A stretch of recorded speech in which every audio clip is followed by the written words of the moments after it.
Hello and welcome, Overwatch fans. We are here and we are live. Little NECC Homecoming Series coming right at you. I'm FBI Tugboat. And There's my man Will English the Fourth. Will, how are we doing? I am doing fantastic. I kind of came in at the last second here, all the way from Yeah, Chicago, but the this is an 11th amazing, hour. yeah, 11th Yeah, hour. But this is an amazing setup we have here for the NECC hometown series, right here in Quad Cities, right here in Davenport area at the Rhythm City Casino. It's amazing so far. We've got some great collegiate action coming up so far, right, Taylor? only collegiate action as well. It's written in the rules here, Will English. They told me what was up. We are coming in only collegiate and high school squads competing here today. We just saw Rocket League. Now we're on to better esports. Not Just kidding around, of necessarily. course. I love Rocket League, but All yes, right, it is Rocket League can time be hype. for some Overwatch action. Yes, I can. Yes, I can.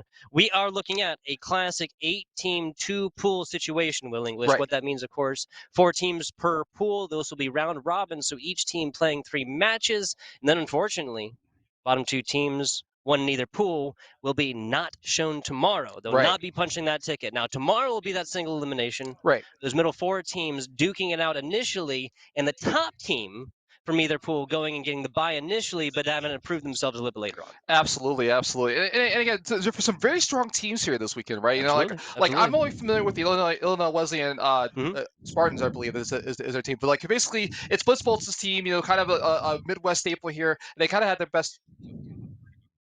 Okay, Gotcha. so we're gonna go to a quick break, real quick, and we'll be right back after this.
We are back. We are here, and we are live. Overwatch action still coming at you. Just slightly delayed here, Will English. I'm FBI Tugboat. We are here, the NECC Homecoming Series here in the Quad Cities and at the Rhythm City Casino, Will English. Yes, Rhythm City Casino in Davenport, Iowa, just like a shining beacon on the hill in Oh, the yeah. middle, right here in the Quad Cities. And man, like I was saying earlier, it's kind of a really nice setup here for all these teams and stuff like that. It's kind of like this tier 3 esports experience for everybody involved. Absolutely, absolutely. Now we have, like we said earlier, just collegiate action coming on in here. The pool play coming on in. I'm not 100% sure what actually got all the way through there, so let's just do it all again. You know, Yeah, for right? Give sure. the people what they want here. 2 different pools, 8 teams total, 4 teams per pool. Top team will get under themselves a slot out of playing tomorrow in the playoffs on Sunday, October 24th. Today, the 23rd. And then the lower team in each pool will get done dusted, given a clap on the back and said, "Good job. We appreciate you coming." But that is going to be it for today. We got Waldorf University taking on Grandview University in the first of these round robins. Now, what is round robin? I have no idea. Help me out here, Will. So round robin is effectively you play every other team that is in your group at least once, and so yeah, so you play each team once, and then the record for each team then becomes yeah, there you go. There you are. All right, just to fix some technical issues here, but either way, yes. So you play every team once, and then the best record. So based on your record, how you do in the group is how you get out of the group, right? So we're looking for that first place team that's going to get a buy-in tomorrow, and the team that's in the bottom is going to, obviously not make it into tomorrow's action. They're going to be eliminated today. So 3 games is enough. So if you have a 4-team round robin pool and you're only doing it once, you're going to be playing 3 games today, and this might be the first of 3 games for Waldorf University here. There you go. I cannot think of a better way to conduct a LAN competition, especially between colleges. We got Overwatch, and it has started. Waldorf University on the left. That is Papa Joe. That is Val. That is Blob. That is Space Ghost. That is Roses. And that is Tone with the accent over the top. Yeah, something like that. Grandview University. Rotating all the way, like towards this middle area here, coming up against a little double shield action between the Reinhardt and that Sigma for Waldorf. Now, a lot of healing out. Line already up to about 50% right here, and Waldorf's doing a fantastic job of just holding out this choke point right now, Will. Absolutely, and so we got a symmetrical plays coming in the backline of the computer here, and I mean just poking and tickling around and keeping Grandview off the point. But meanwhile, Waldorf University has captured the first control point here, and now they're moving up to 5%. But yeah, it's just a slow start for this control map here, but Waldorf is starting off, and from what I understand, like Waldorf is one of the favorites of this group here to make it out in tomorrow and to get their buy. So now we got another fight rotating back on top of the point here. Now that Waldorf is captured, Grandview is going to rotate around and see if they can pick out some people early. But unfortunately, Space Ghost and Blob have already started the battle off. Talk about. Yeah, so Waldorf University going to lose not one but both of their DPS. While the res comes through, Death comes back, deals out a little bit of that of their own. Blob already back in there. Actually, the res coming through on that, and that's going to pay off in spades. Rose is following this one up, a little headshot action. And Grandview University all but getting the team kill against them. Yeah, all but that. But look at this. Like imagine Symmetra, just being an actual DPS in the meta. Like no one cares about the meta. Just like as long as you play your character and actually work this out. And so Waldorf getting the kills necessary to recapture this point. It's still 52% and climbing. And Grandview is nowhere to be found. This Graffiti Block is going to get 3 now, and it's just more of the same. Look at this. It's just like setting Grandview back to spawn once again. And man, that's a little bit rough coming in this next fight. Head on back. Think about your mistakes in respawn. You can't do it here. Blob actually taken out towards the end. So of course there is no res case of capabilities for Waldorf as of right now. Now, Space Ghost has come through and provided a lot of value for the squad. Oh my God, that's the second Papa Joe Fire Strike in a row right there, and takes 1 to go. Takes May off the side. Yeah, it takes the pin to go off the side as well. So Waldorf University is just gatekeeping literally Grandview University from making it back to this point here. Like only got a couple of ultimates for this next fight, and maybe they'll have the Blizzard in time. And here comes that Junkrat tire, and it's looking for players, and it's going to try to get this D.Va. It does not get I think got the D-Mech at the very least, but it was a little bit personal. But Grandview University has got 99% here. There's nowhere to be found, and that's going to be the first point ejected for Waldorf. So going to have no D.Va touch capability, is not going to trigger overtime, and there's nothing to be done through there. Round number 1, map number 1, I guess I should say, because we do, of course, have another map after this, goes 990, the side of Waldorf. Yeah, for sure. Now we're going to go into night market here, and for what we've seen so far, it's like it looks like Waldorf is an extremely, extremely strong team here coming into, like again, Grand University did not get a chance to touch the point whatsoever, and they only had two fights to speak of. But we'll see what Grand University can do if they can just change their composition a little bit, maybe, and just like get back onto top of this point here. I'm sure that they've got more fight in them left, not just what we've seen so far. Yeah, I 100% agree.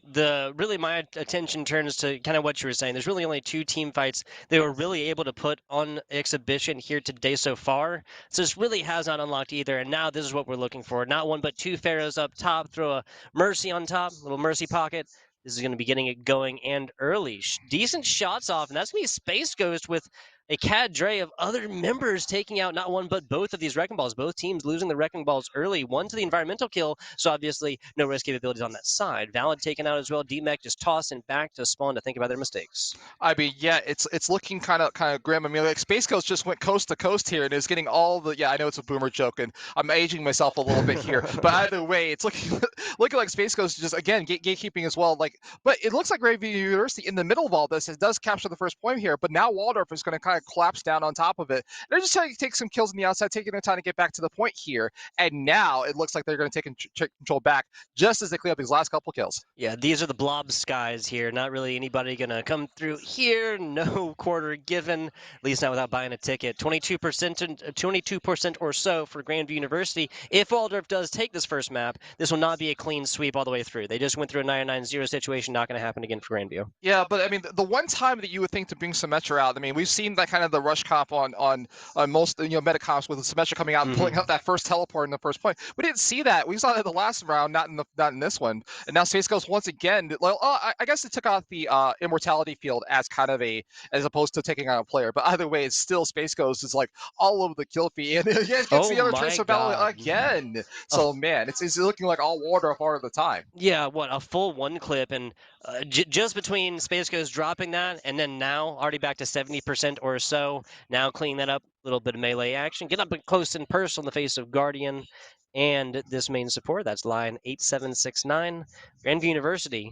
Plenty of ultimates coming into this one though. Yeah, for sure. I mean, Space Ghost is just popping off here, and so is Papa Joe. And now we see a little bit of fight coming in from Grand University. There are 2 kills coming in as well, and look, that might be the go button for Grandview. I'm not sure, but they have to deal with this diva first, right in front.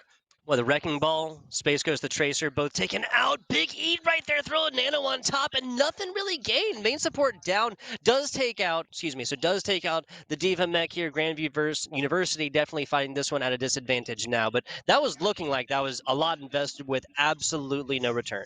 Yeah, absolutely. I mean, that rocket barrage was boosted by the nano boost from Anna from Tone. I'm just gonna call it Tony, because like that, like whether it's a prosper or not. But either way, again, I'm just aging myself here. We're just having some fun. By the way, Waldorf University is still dominating here, regardless of like a player in Waldorf seems to be stepping up here. Now the pulse bomb goes up as well. Another 8 has come through, but it's this time it's for Grandview. And again, it's just like they give these key picks, but now they got 5% left for Grandview University just to try to like use all 4 of these ultimates. You don't want to die your ultimates in hand. Yeah, these divas really have been popping up. Space Ghost just had one eaten, so this diva tummy getting filled up right now. There's the Sigma ultimate early, and Guardian doesn't pick an optimal time for that one. A lot of Ks coming out for Grandview. The res does, but that's Rose is not able to stay alive through the thick of things on this one. That is, of course, onto this. And now Papa Joe coming through. Not one, but 2 on the minefields here, Will English. I mean, yeah, again, Graham University is just stalling for time at this point, right? They're trying to keep players off, but Waldorf University, with not the numbers advantage, is just going to clear these last players off, and that is going to be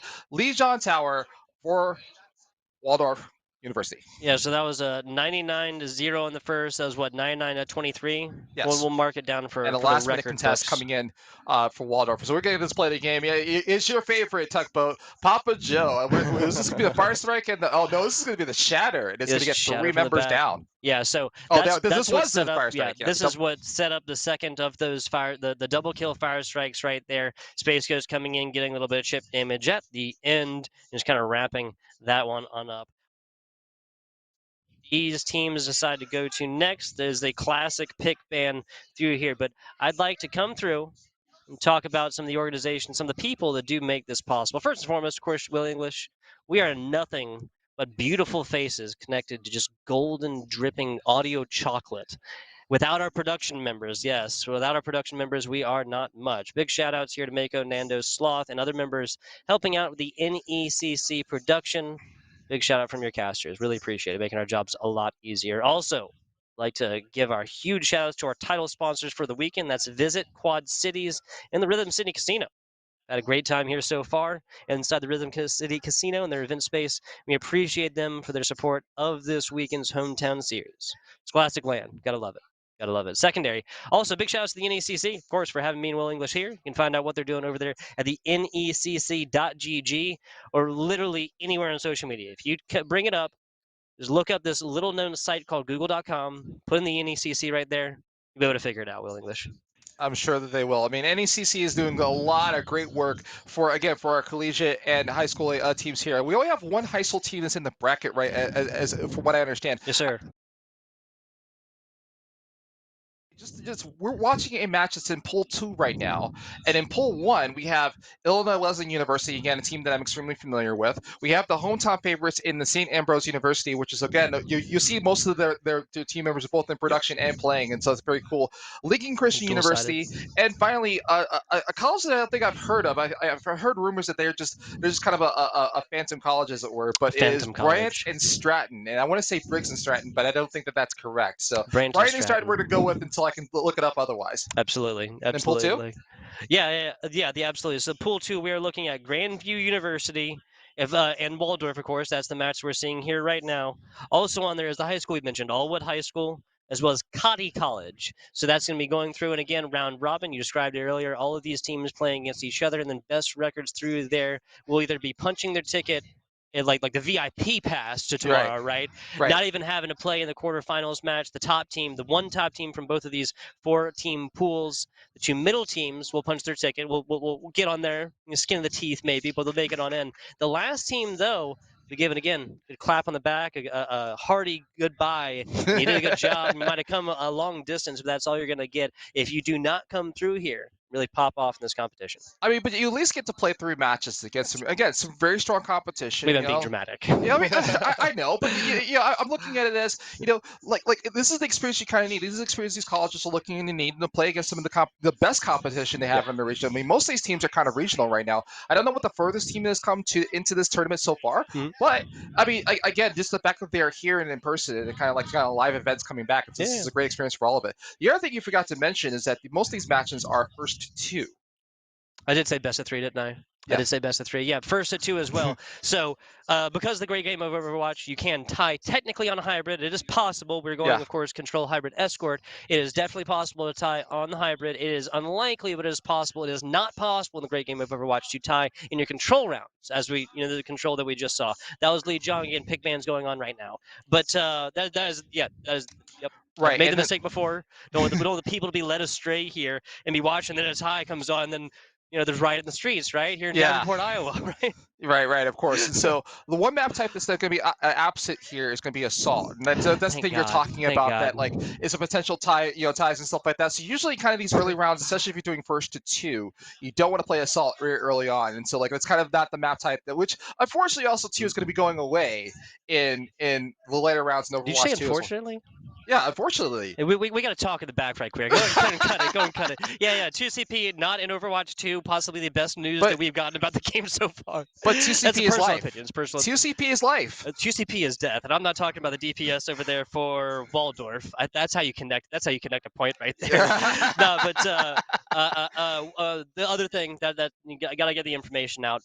Best of 5 will be grand finals as well. Yes. So we might see a 2CP at some point today. We will not see it outside of tomorrow and the very, very last. Yeah, now, for sure. Speaking of the winners, right? Little HyperX Stingers will be getting themselves some headsets here, as well as some cash money, right? Like USD dineros, right? Yeah. Some cash in the pocket for playing some collegiate Overwatch. I don't think anybody's going to be upset about that one. No, not at all.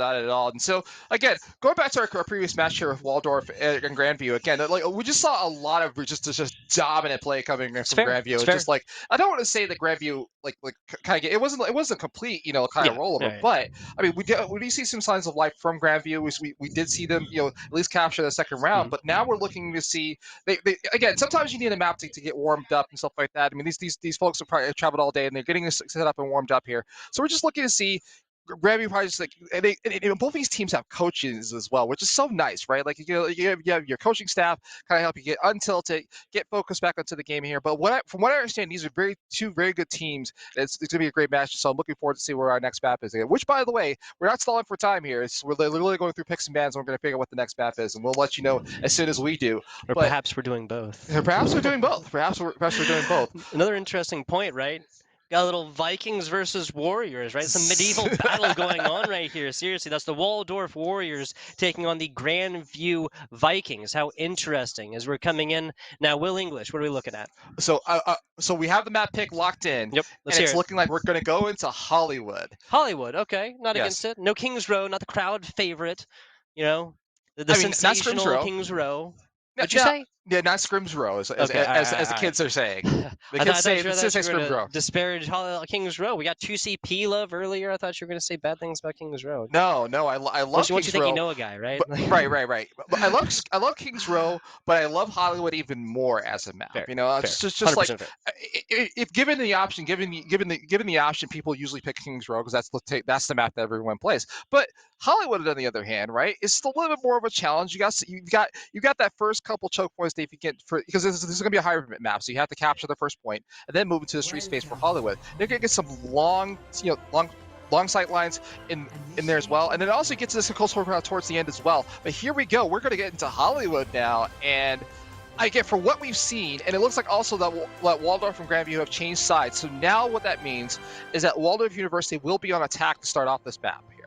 And I appreciate that because honestly, people, he might sound like he's saying it for you, but he was definitely saying that for me because I would call this the opposite, literally for a very long time. Yeah, very long time. Waldorf University on the right, Grandview University on the left. That's Grandview Vikings taking on the Warriors. Please continue. I'm sorry. No worries. And so, looking at some initial compositions we have here so far, now it looks like that both teams are going to. Oh, I was going to say mirror a little bit here, but Waldorf is going to go with this brawl comp, and then Blob is going to stay on the Symmetra. Now, I don't want to say that about Symmetra one tricks, however, but like it seems that Blob is committed to this character, to this hero, I should say, and it's really cool. Now we got to pause, unfortunately. There you go. No, all gravy. It just gives us more time to talk about what information we do have at this point. Now, Waldorf showing the sim, obviously, jokes about one trick and aside, it's going to be good to bring out initially, come out, and then be able to utilize this to get your team a little bit farther out there. Not everybody's got movement abilities. I'm a Lucio main. I don't have to worry about things like this. You know what I'm saying? Right, but the thing about it, they're pulling it out on attack here, and maybe they're showing a little bit of signs of a rush cop coming in as well, which Symmetra is kind of popular to bring in that teleporter. That's one of the abilities that she has, where you bring out a teleporter and bring your entire team, your kind of like immobile team. Because I saw Reinhardt as well. So yes, your Reinhardt has the charge, but Symmetra can set up that teleport. Okay, here we go. So we're going to go back in the game here. But let's say, so Blob is committed to this. We see a Reinhardt, we see a Diva, and a Mace. So yeah, this is like a classic rush comp along with Lucio and Baptiste. So here we go. Like Waldorf Universe is going to be on the attack first, and let's see if this rush comp comes to fruition. Off to the right side. So it looks like going to be sticking with the teleporter for right now.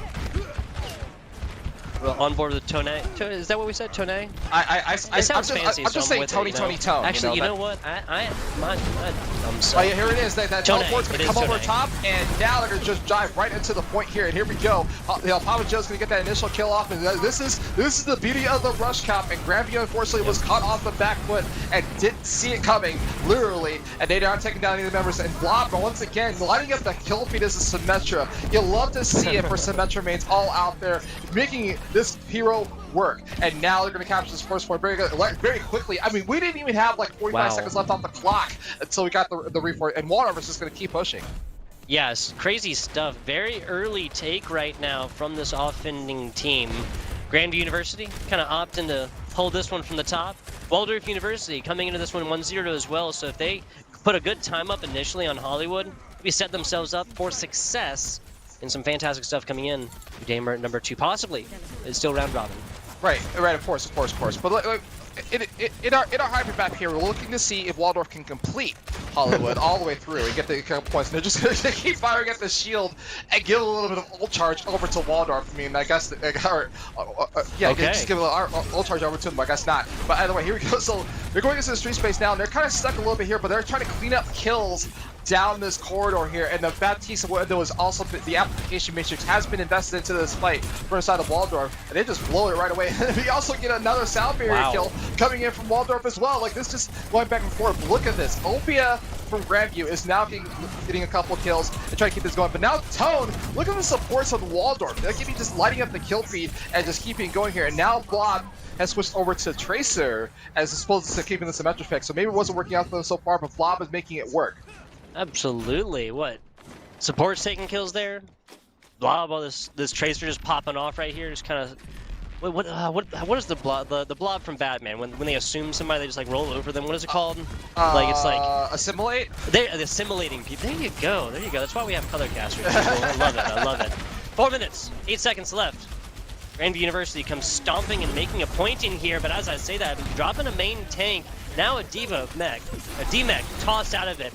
A lot of ultimates here invested. That was the Town Bear a little bit earlier, a little blizzard action. This is going to freeze out the hopes and the dreams of Grandview University. I mean, Waldorf is kind of remnants of the Ghost Bella here. You've got Tony on the Baptiste playing as your third DPS here. He has a gun in his hands, and so not only can he heal, he can also harm as well. But first, do no harm. I know, again, I'm making all the dad jokes I possibly can.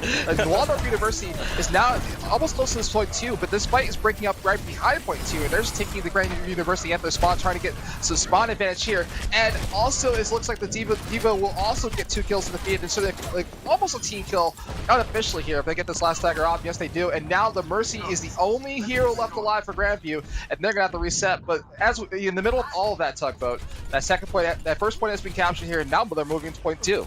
It seems like these team fights so far, Will English, have been marked by one team, like a defending team, at least here in Hollywood, coming in, maybe losing a player, or maybe taking a player, taking a kill, and then just losing out all the way. Like, this has just been like an anthem of teams so far, just simply not giving up in the middle field. Now a perfectly timed Valkyrie right before the Tracer stick, the Tracer sticky bomb. Now, who knows if they could have assumed that one. Jerryman almost falling into the Diva mech coming down. Waldorf University still rolling.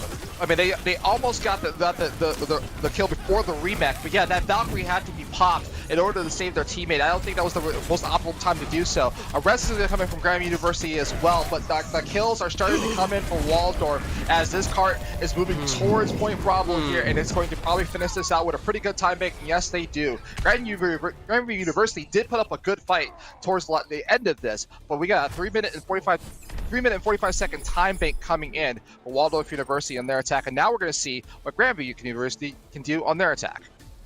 That is a solid amount of time there, Will English. You know, we are all faced up against the the hourglass of life, right? Yes. But right now, Waldorf University looking at a nice, sightly, like 80-year expected age range or something like that. Fantastic stuff. 3-0 as well. As of right now, obviously, Grandview University not given the offensive opportunity yet, but we'll see what they can do with that here at the Rhythm City Casino. Yeah, for sure. So Grandview University, their goal right now is to they would have to finish Hollywood with a time bank in place. Now as long as they finish, they will get another attack and defense round. So it'll be kind of like extra innings in baseball. But if they don't complete it, then Waldorf University will take this map, and they will take the series because it is 1-2. So they're looking to win here on Hollywood. So Waldorf University will be on defense, and they're going to try to stop Grandview University from finishing this map full on. That's the win condition on the board. That's for Waldorf University. And now that they're kind of comfortable and in the lead here, it looks like Space Ghost is going to show us the Genji on this side. Now, they've went from a kind of a rush comp for the first part of this, which is kind of like all these multiple heroes getting onto the point in the symmetric tricks, to now on defense, they're going to try to show us a little bit of a Genji play here, which is more of a dive composition because they have the Genji and the Tracer here. But let's see what the Grandview University can do in their attack here. You're looking at pretty much everybody on the side of Waldorf with some sort of movement ability, opting to take a very, very close defense right now. Waldorf University giving no quarter right here. They're kind of living by the anthem, giving an inch, will take a mile. That is Tone showing up in every way, shape, and form in the offensive side of the field as well. Tone is a main support, in case you need reminding. mean, Waldorf University is playing touch the spawn door game here right now before this match, and they decided they wanted to win this here and now by taking Grandview at a close hold. And Oh Waldorf my University can't God. even get out of their spawn right now. They're just fighting, so they're gonna have to sit here and build ult charge and maybe get a team fight win to start off with, but it's not looking good so far. But we'll see what the Waldorf on this blade as well, and the amplification matrix gets invested early, and just a close hold coming in for Waldorf. They're executing this perfectly. Yeah, that's if I'm Waldorf University, yes, I'm winning right now, but there's still 3 minutes left, Will English. Amplification matrix out there when it is unnecessary in every way, shape, and form of the statement. Yeah, definitely not. So Grandview does have one ultimate online. The Dragon Strike is going to be popped right here. Let's see if it gets some kills off him. It does provide some space for maybe for Grandview to get out, but they're going to be still stuck in this during And they here. don't take it, yeah. What? Yeah, the Earthshatter will come in for Opia, and also there'll be the Bob is also invested into the fight as well from Death, and now that the seventh man player, I should say, the seventh hero goes down right away, and now the Earthshatter gets invested as well. It's almost desperation time at this point. It's 2 minutes and 17 o'clock, and now another desperation play is coming out with Jerryman is going to switch over to Bastion and try to get some space. All Grandview right now is looking for is space. Yeah, I mean, I like the Jerryman pick right there. I like the Bastion. That is going to be forcing out the abilities. You can only use Defense Matrix so much. You can only use this Valid Reinhardt shield so much. And just like that, Grandview University is now busted out.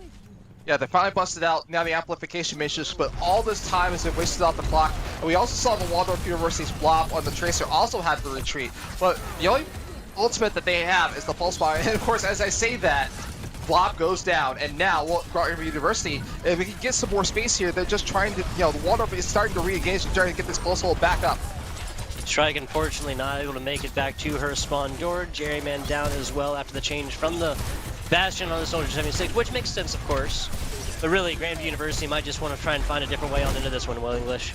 Yeah, they might have to have fun, but now Guardian will have the Graphitic Flux, and Strike will have the Valkyrie, and along with me, Deadeye, coming in from our newly named Cole. It was our new Cole Cassidy name, so we don't even have to pretend it's Cowboy anymore. So 3 ultimates in place, and it's looking like Death is probably going to get the space they need to. And he tried for the high noon, and it didn't work out. He gets taken down right away, and now the only ultimate left is going to be the Flux, and he's going to try to execute. He goes down right away. Look at this, like the heads-up play coming in from Waldorf. They're just shutting down ultimates left and right. Now Grandview University is looking at desperation time in their final fight. Yeah, but just like that, I do believe they have busted out now. Yes, Valid down.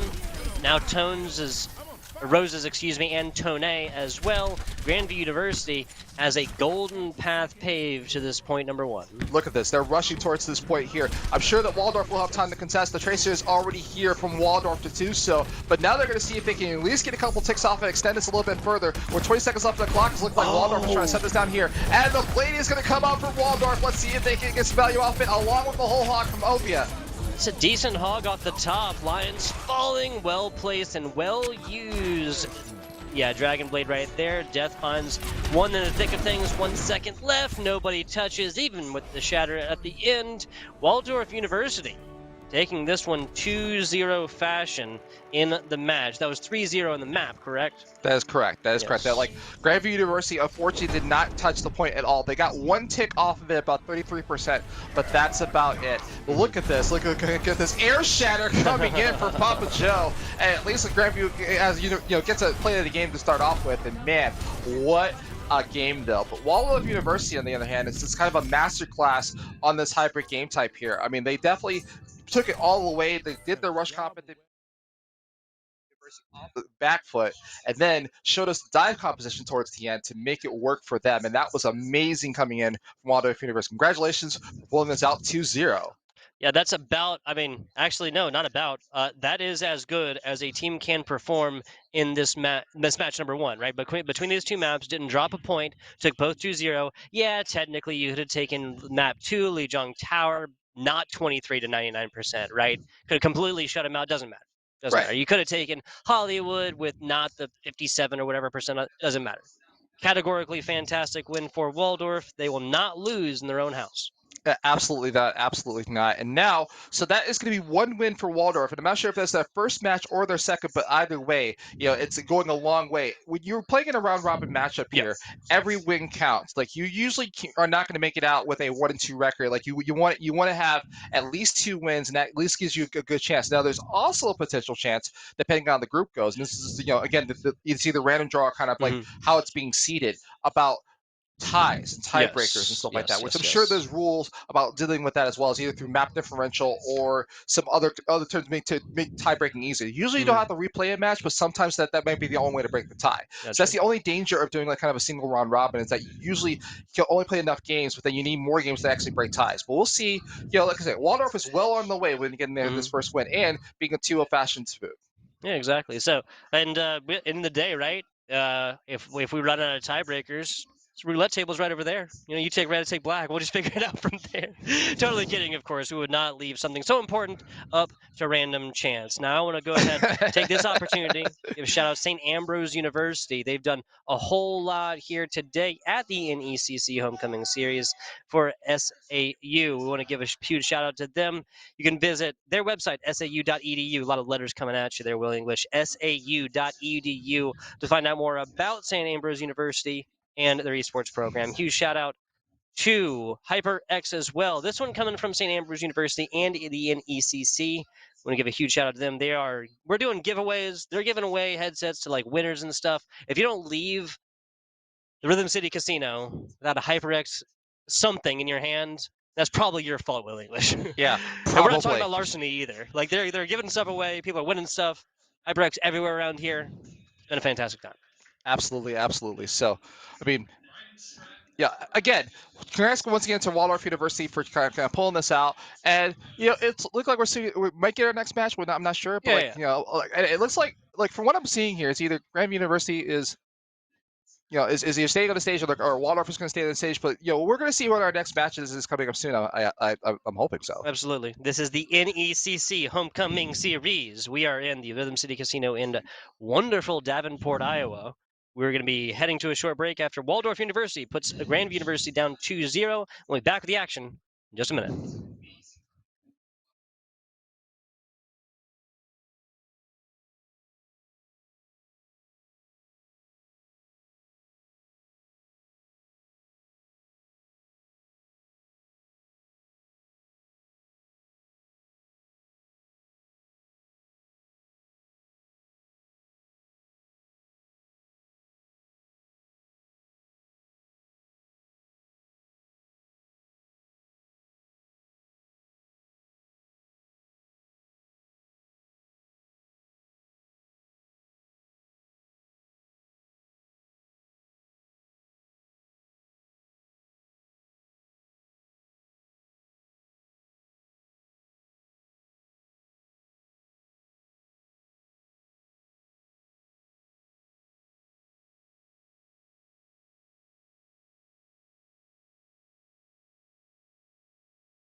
Hello and welcome back. We are here. We are live. We're at the NECC home series. We're getting it going again. A little Overwatch action coming at you. FBI tugboat here. We got my man Will English over there.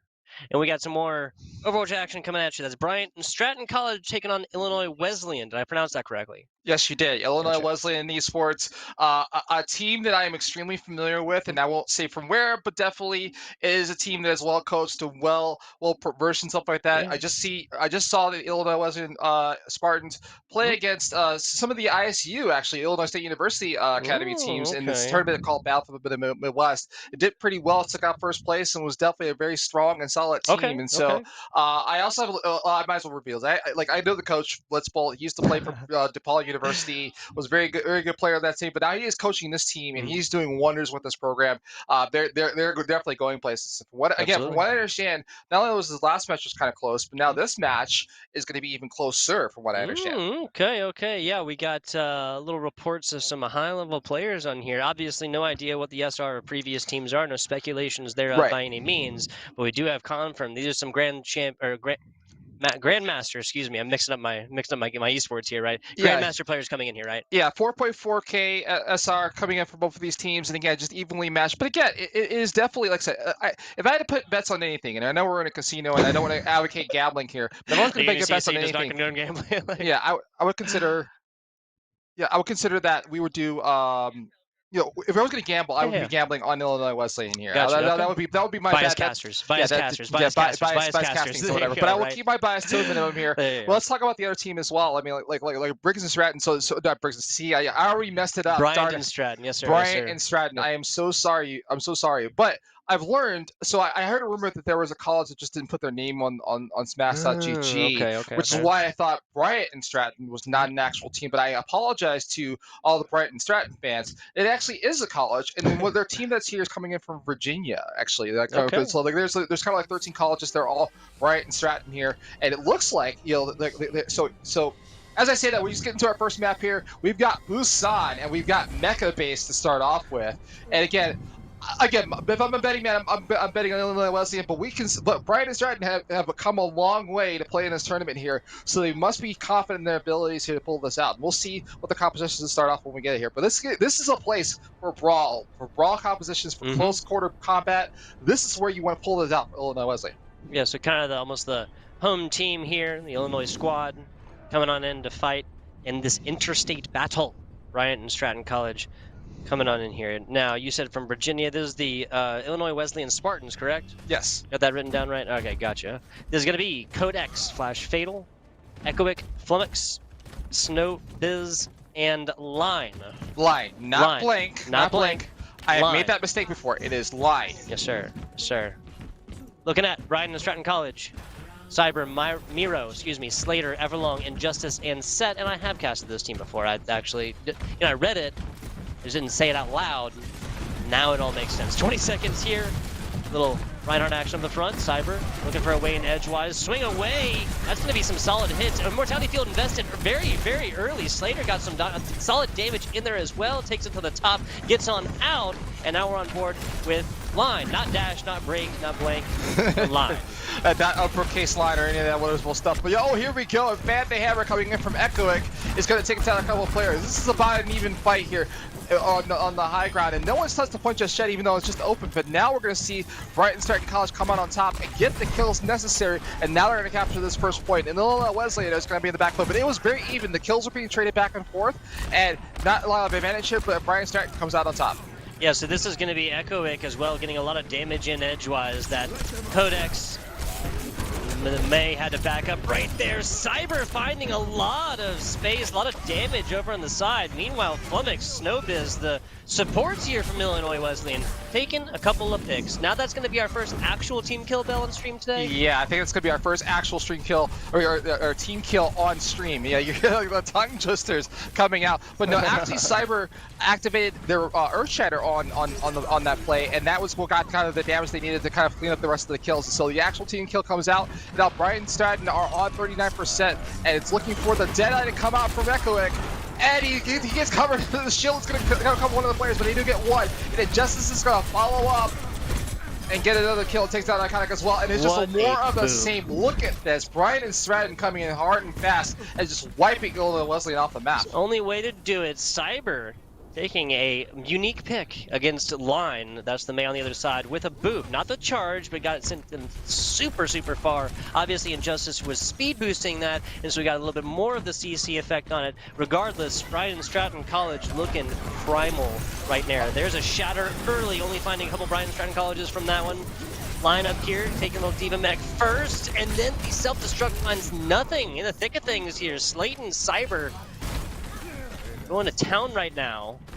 I mean, it's just more of the same. It's just like Illinois Wesleyan pulled out the early shatter. I don't know if that was a misclick or not, but Brian and Stratton, on the other hand, all the value in the world for their ultimates right now. They just use the Meteor Strike and the shatter to get that out. And now we're getting into the desperation territory. They're just going to do this again. They held on to it. The Earth Shadow came in just in time for Brian and Stratton, and they're going to play this again. Now the beat and support ultimates are invested on both sides. We're into overtime here, and Illinois Wesleyan's looking at the touch, but it's not looking too good. The numbers are not going to favor them as two more members go down. The Fire Truck's going to take down Code, and the Deadeye coming in from Everlong is going to take down 3, and that is going to be overtime ticking away. That was a mess. That was a fight to behold. What is going on with Brian and Stratton here? I was trying to say it was kind of a little bit even, but it's not even that. It's just like Brian and Stratton is in your face. Like this is not for lack of trying. No. We'll say that. Well, this is not for lack of trying by any means, but Brian and Stratton still not giving up a single percentage point on map number 1. Now so far showing a little bit more divey action, like the hack dive here with the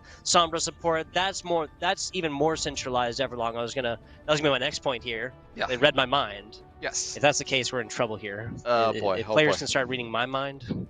Yeah. Other way around to make it easier to cast, right? Yeah, it could make it easier to cast, but either way, we're gonna see what Illinois Wesleyan can do in this next round here. And yes, both teams are mirroring their compositions and showing the dive, but Brighton Stratton going with the Sombra, and now Illinois Wesleyan is mirroring it 100% completely now. Like this complete mirror can come in. A little hack dive action. Who is in first? Now that's a that's a data reference right there. Codex bubble out. Both teams just kind of fighting over this one, but it's Illinois Wesleyan mostly isn't bottled up.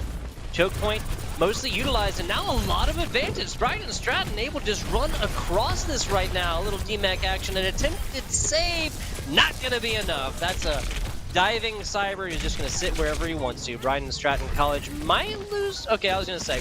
So there wasn't enough players for Illinois Wesleyan to actually take that first tick, so there's not going to be any percentage points so far for Illinois Wesleyan. Yeah, not at all. And Illinois Wesleyan is going to have to back up, and maybe get the stagger kill onto the Moira for Snowbus, but he gets away with it, just barely has his life, and now Illinois Wesleyan will have to regroup.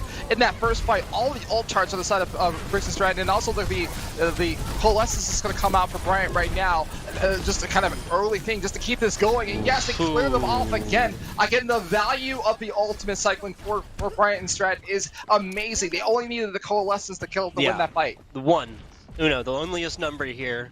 Will English the fourth sets, Coalescent, that's it. Cyber got exactly where they needed to. Defense Matrix utilized as well from Myro. Myro? I think that's how you say it. I'm sorry, Miro. Miro? That would make sense because the Overwatch, yeah, okay. The league player, right? Cyber, coming at it. Primal action. Everybody, no, excuse me, 4 to the 6 hacked on the side of Illinois Wesleyan. Snowbus still through the thick of things. Slater taken out by their counterpart on this one. Little Sombra on Sombra. Violence going down right there. Codex last half, excuse me, on this Primal Rage, getting out and away from the set of danger. I mean, Codex back to the middle. Yeah, it's going nutty here. Like, Brian Stratton just had to dump all their ultimates minus the Diva Bomb here to get this value. And now, but unfortunately, Illinois Wesleyan seems to have gotten on top of this point here, but now they got to clear out these last couple of kills. But Brian and Stratton need to just get right back on. And the Illinois Wesleyan holding side. Now the skills are starting to come in here. What else was given up for Wesleyan? And now the hacker, the EMP is online as well as the Diva Bomb. And he gets the reback just in time from Flash Fatal. And this battle is still going on top of this point here. There's just contesting left and right. Nobody giving an edge. Yeah, this is Brian and Stratton taking advantage every single second that this test comes through. And just like that, Flummox actually coming to the back lines, taking a little support action. Love to see it. Some people like the support in the form of healing, some people like it in well-placed headshots, Will English. 90, 91, 92, 93% or so now.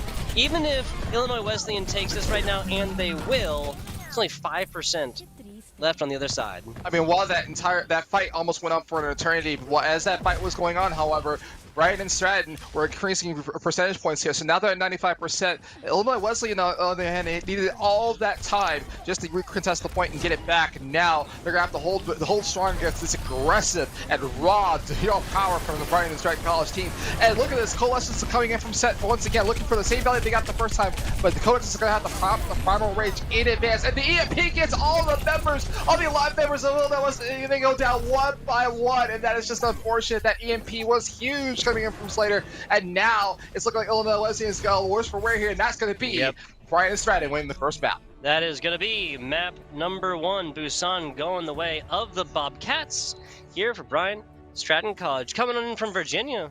Look, the English, the forward, doesn't look like they're looking to go home anytime soon. Illinois Wesleyan with a much shorter drive to come on in and get back. Yeah, this is going to be play the game right here. This was the perfect high noon down bottom. That's how you turn at 12 o'clock quickly, my friend. Yeah, that was the dead eye that won them the first round on Mecha base here for Brian and Stratton. So just amazing coming in. I mean, man, when I'm watching it, I was like, it's kind of a little. I was thinking it's going to be a little bit of a slow play kind of aces. However, again, not to use casino terms and the references, but you keep doing it. Yeah, but I keep doing it, and it was just raw, like fast. It's just like Brian and Stratton just came out and just brought it to Illinois Wesleyan, like right into their front of their face, and like it's one of the up the tempo and up the pace. I've never seen that before. I mean, I've seen that, I've just seen that in other places, but not here, not this kind of like this level of play. Like literally always just playing up right there. Yeah, Brian and Stratton was, so that's 100-0 in the first map, 131 in the second. So kind of almost exactly, actually similar to the first match that we had here on stream. That was 23 or 100-0, then 100 to 1 to 23. So neither of these teams, the two teams that lost here, Grandview or Illinois Wesleyan, getting like completely shut out by the Lijiang Tower or the Busan map now by any means, but still going down to 0 on the first map. This is the first of 2 as well. Yeah, so we're actually technically on match point now, right? Yeah. Like Bryant. See, I have to stop myself because I don't want to say Briggs. I want to say Bryant and Stratton. There we go. Bryant and Stratton. It's gonna mess me up. I'm gonna be at a 4th of July barbecue. I'm gonna say, yeah, this Bryant and Stratton go to have. No, but either way, got a few months for that one, but still.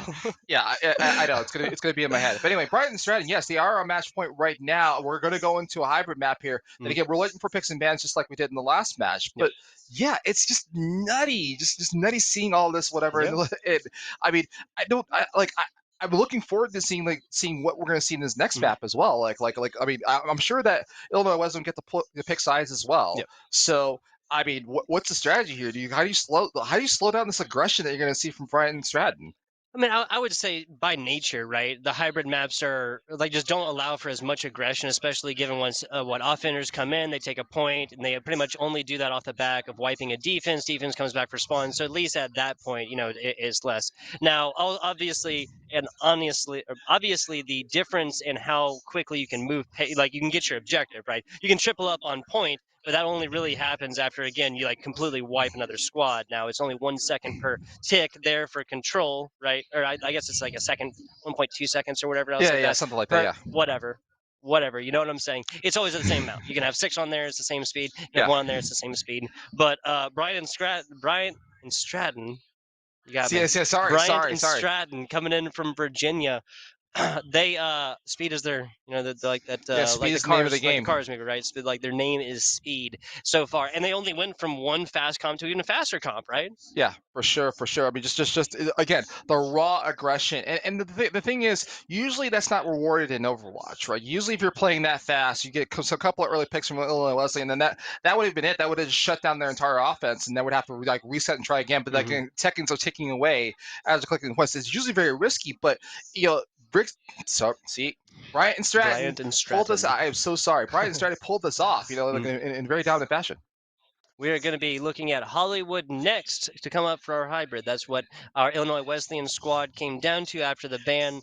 So loser bans 1, winner bans 2, and then loser picks from the 5 total maps. Then whittled down to 2. And now that, I did that math right. It's less than 5, so I can do it on one hand. That's how I got it. So right. Of course. Let's be honest. So we're going back to one of my favorite maps in Hollywood here, but I'm wondering, we'll see when we get into the game here. Do you let Bryant and Stratton. See, I'm sorry, I'm gonna have to slow down and say it every single time. But you're gonna let Bryant and Stratton go on attack first, Mm. right? Because then it gives you a better shot at getting through and getting a better time back. Or do you go, or does Illinois Wesleyan go first, right? They go on attack first, and just knowing that, like, okay, our goal is to finish the map here. Because like if you give this team any space whatsoever, and if you don't complete Hollywood, they're gonna take it right to you and probably pass you up on it, and that's gonna be the series for Bryant and Stratton. But my goodness, I mean, like, I can't wait to see what they're going to pull off. I mean, again, we also saw it in the last map too. Again, it was definitely a rush comp, but with a Symmetra teleport over the wall. That was like I was looking for that in Lijiang Tower in that previous matchup. And so then I see it. I see like it. the wonky plays, right? Right. So, like, can you fool me twice, right? I mean, I understand it's a different set of teams, but, like, I mean, are we going to pull this off again? Are they that confident? We'll see what happens. But the other thing I will say about Illinois Wesleyan, again, if I know the coaching staff and stuff like that, and unfortunately, kind of like the history I feel of Illinois Wesleyan, is they kind of, needed that first map to warm up and stuff like that. But coaching is a difference here for Illinois Wesleyan and stuff like that. And I've seen some massive comebacks coming from Illinois. So if I know them, they're being pulled to the side, they're being chatted and talked to right now. It's like, look, so focus up, like this sucked, but, like, that's kind of the difference in coaching here, and I unfortunately don't know the tag of the actual coach, but I know that Blitz is kind of the head coach of the program here. But Blitz, I know if I know Blitz like as well as I do, I definitely know that he's going to be talking to his team, getting them calm, getting them back into the game here, and it looks like, yes, they are going to let Bryant and Stratton go on attack first in his map of Hollywood here. So our hybrid map will commence, and again, it is Bryant Stratton on match point right this second, but Illinois Wesleyan has got to have some kind of plan here, because if they're going to let Brian Stratton go first, they got to have a plan to counter this as well. So we're going to see. I also think there was this. Florence was in the last map as well, so I was wondering if there was a substitution coming in from Illinois Wesleyan, but it does not look like that's the case. And this composition is interesting. Brian Stratton is showing Genji and Brick. Okay, Interesting. Okay. Oh, I'm gonna be looking for some longer range heals right here, like with the Brig and a dive comp. Like, I mean, everything else is, what season 1 dive comp for Brian Stratton, right? Yeah. The Brig in there, interesting stuff. Generally, you'd see players like a Lucio if you have if you have a fair anywhere. If instead of the Genji or not the Genji, if instead of the Tracer you play a fair up top, then obviously you'd see the Mercy and the commit to double main supports there, but. Just thematically, Brian and Stratton, a little bit odd, right?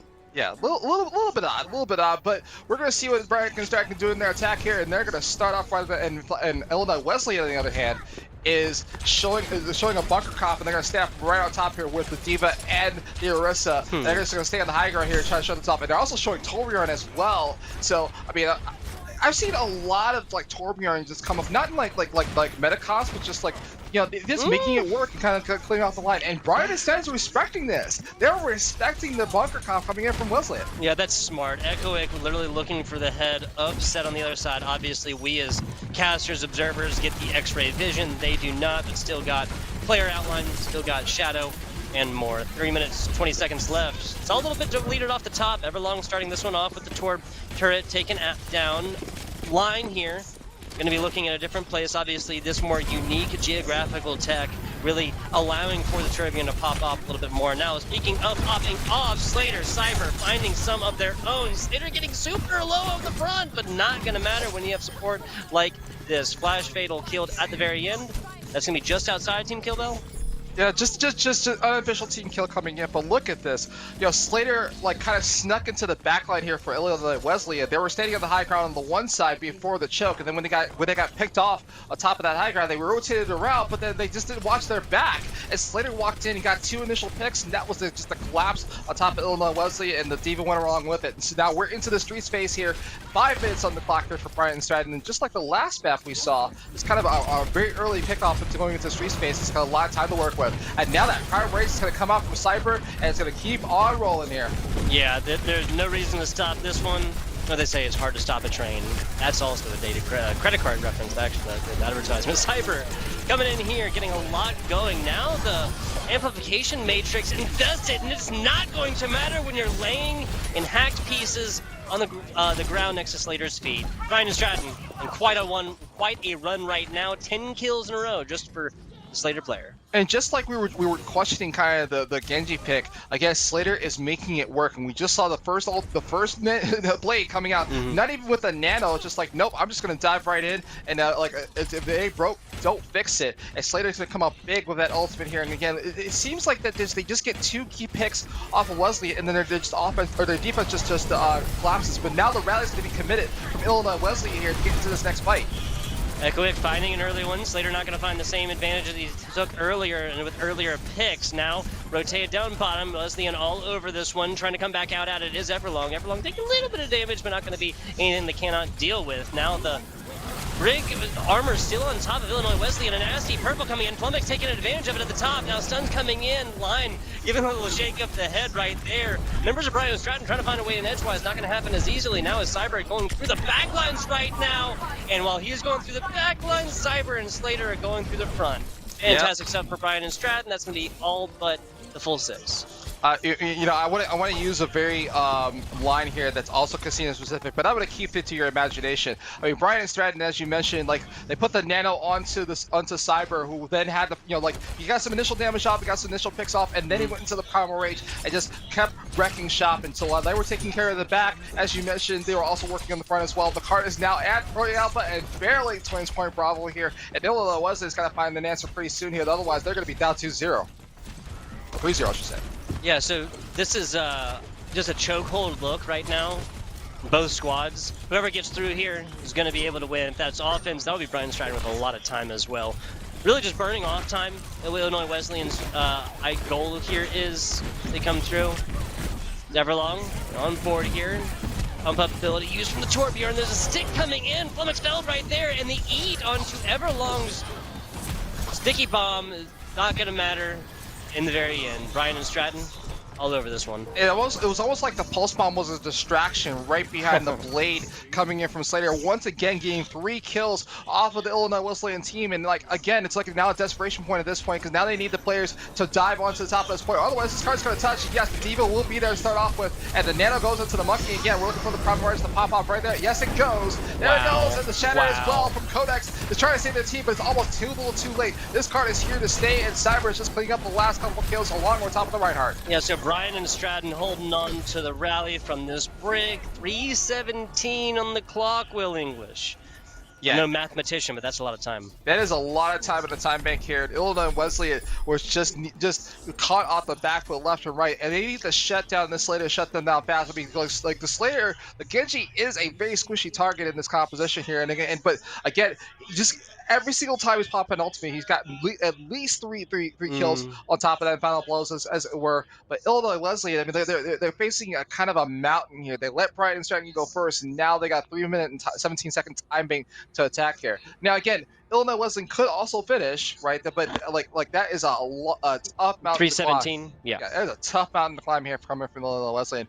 But not to say that this again, this is not pure dominance coming from Brian either, though. Illinois Wesleyan is showing signs of life if they can keep their team up and going here. But again, it's just like Brian Stratton just keeps pick off Blank, they'll pick off Echoic, or they'll pick off one of their tanks, and then it just like collapses in from there. Like every time there was a fight, it's kind of ended with all the members of the team going away, and not just like 1 or 2. It's just like completely gone. The first control map, we kind of saw like a back and forth, high ground fight, between both of the teams, kind of the brawl comp, and now. I'm not sure what the difference between last map and this map was, but just Brian and Stratton is just picking Illinois Wesleyan apart. Yeah, so now Illinois Wesleyan's going to have to go in their attack. They're showing dive. They're showing the dive comp as well, but they're going to use the Echo this time as opposed to using the Sombra here. And they got to do something here to show Brian and Stratton what they're made of. Flummox going on in the Mercy, so everybody here except for Snowbiz having some pretty significant movement abilities. Brian and Stratton opting not to take anywhere close. I mean, this is a smart defensive hold point, honestly. Now coming out of it, everybody trying to get on top. Rubes and more. Everlong, the rest of Brian and Stratton.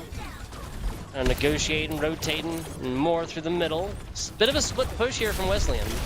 Yeah, a little bit of a split push here, but Last Payload, on the other hand, is just barely how this play. All right, now look at this. The first kill comes in, he takes down Cyber, We're still looking for Slater, who's switched over to the Tracer now. It's just gonna poke and tickle here on the back line of Illinois Wesleyan here. They need to get on top of this point. They need to now just hold it here. Now, most of Brian's strategy is on the high ground, but the kills are starting to come in for Illinois Wesleyan. That is 2 door down, and it's looking at first takes coming away. And now Brian's starting decides they're gonna recontest. Maybe they will, but they might press back up and let Illinois Wesleyan get to the street space. Oh no, they're gonna contest. Nasty purple. Yeah, so Cyber kind of shows the play right there, shows his cards. They realize exactly what's going on, gets the purple down. That's mostly gonna delete the opportunities here. Still a contest coming in now. That's gonna be Illinois Wesleyan now taking you with loads of time on top. Yeah, I mean, like a very close time bank to Brian Stratton when they completed the first capture phase of this map, and now we're into the street space and barreling forward here. I mean, Brian Stratton just like kind of at least gave a little bit of room over to Illinois Wesleyan, but not by much. And man, like, where's Brian right now? Are they gonna contest this at all? They're just gonna let Illinois Wesleyan push this forward. Yeah, this is some pretty crucial points. Yeah, right through here next to the saloon and whatnot. Usually you wouldn't be holding through that. Now they're back to it, taking this fight up top. Some fancy Tracer play right there. We have held out there. We got some players fighting all the way in the back line right now. Brian and Stratton finding a couple right there. Everlong found a lot of value on this Ash play. I mean, Echo, like the Echo coming in as well was like kind of, they thought they were safe. They thought they were safe in the air, but then it was just have a flying Primal Rage Monkey going into your face here. And so now Brian is trying to just push Illinois West a little bit back. The card kind of stopped at this first point. Now the Diva Bomb gets committed from Flash Fatal. And he gets 2! This is looking better all the time, FBI Tugboat. Even in, dare I say, their luck is changing here using another casino reference. And now 2 more kills comes in from line, and he's going to keep pushing this forward here. And the Duplicate's going to come out as well. Another Diva Bomb comes in for Illinois Wesleyan, and that's all the value that they need to push this card forward. It is looking good for Illinois Wesleyan. We're talking about coaching difference here. That's what you like to see. Absolutely. The pull shot, Diva self-destruct, just absolutely hitting the pocket right there, and went all the way through. Huge shorts of damage, Neverlong's Ash, main healer. Brian Stratton didn't stand a chance at that point. Codex, a little tickle onto his counterpart right there. Jumped at the end, takes a lot of damage, and a nasty purple from set. They don't want to fall on this one. The rally is out as well. So you're looking at an Anna with 300 health right now. Flummox and the rest. Now trying to get away from it. Everlong keeping the sidelines up and attentive. Everybody from Stratton alive, and half of them glowing right now, Will English. Yeah, half of them are gone, and it's like the anti-nades coming in from Brian and Stratton were kind of clutching that last fight here. They got 3 members down, and they just started taking down the tanks and melting them down. And so now Illinois Wesleyan, they were doing so good, and I think part of the change here is just switching to the Mercy and getting the rest. But unfortunately, I think the target that they picked out, they tried to res the Ana instead of raising the tank in that last fight. That didn't work out. But they will have a couple ultimates to start off with Illinois Wesleyan. But unfortunately, Brian and Stratton will have that ult advantage. They have both their tank ultimates online and the Bob, and along with the pulse bomb. So we'll see what they do the next fight here. Ooh, not 1 but 2! Chalk him up right here. 2 birds, 1 stone, whatever you want to call it. Slater is on the board in fantastic fashion. Call it 4 there at the end, Will English? Yes, First 2 with the sticky bomb, and they're both supports. Yeah, come on, man. Yeah. Come on, man. Yeah, that is a classic pulse bomb play coming in from Brian and Stratton. They definitely made it work, and they only need to commit it 1 to that fight now, so they still have their tank ultimates online. But man, what a sequence of events! Like also the Bob was committed in that fight somewhere. I'm not sure if that was. I think it was a little bit ill-advised, but either way, now Slater's just gonna keep on rolling here. It's like, well, if it worked before, I'm just gonna dive into the back line and take them out again. And just like now, Illinois Wesleyan just needs to focus forward here. Echo will have the pulse bomb as well. He's gonna try to dive in and be the hero. He gets nothing off of it. He gets the recall and go away.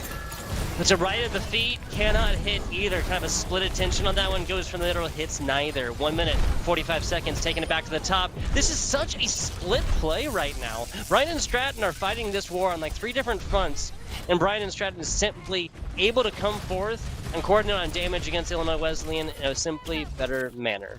Yeah, absolutely. Again, only the Primal Rage was invested in that last fight as well. The rally, and Slater is already 5% away from getting another pulse bomb here. So like that's about it. Brian Stratton is looking to hold on to here. 1 minute and 19 left on the clock here. Illinois Wesleyan is going to have to pull something pull a rabbit out of the hat here if they're going to continue on in this tournament.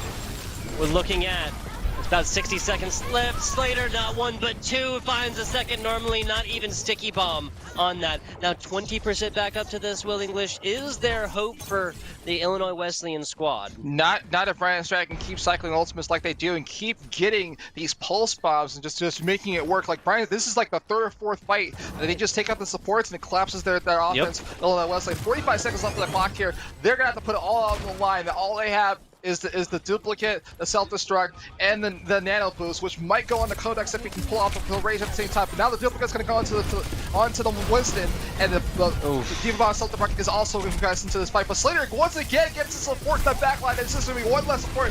5v6 coming in for Illinois Wesleyan. Slater just finding supports like the rest of us find lint in our pockets, Will English. That has decided this team fight so far. 17 seconds to go. It looks like a bit of a split play. They should be able to have somebody touch. Right now, this is not the fight that matters as much. Codex getting up top. Oh, stun no! action coming in. Is he in the wrong direction? At the end, they woke him up, though. A primal range of nano boost on point. 3 seconds to go. Illinois Wesleyan has touch and triggered overtime right now, but it's still contested. No value for them right. Yeah, now we're still on board the Cyber. There's Everlong with one. Set finds the second, and that is going to be it. Ryan and Stratton, 1-0 coming into this map, are shut it down. You're 2-0. That was just a little bit of cleanup play. This is okay, so this is still contesting.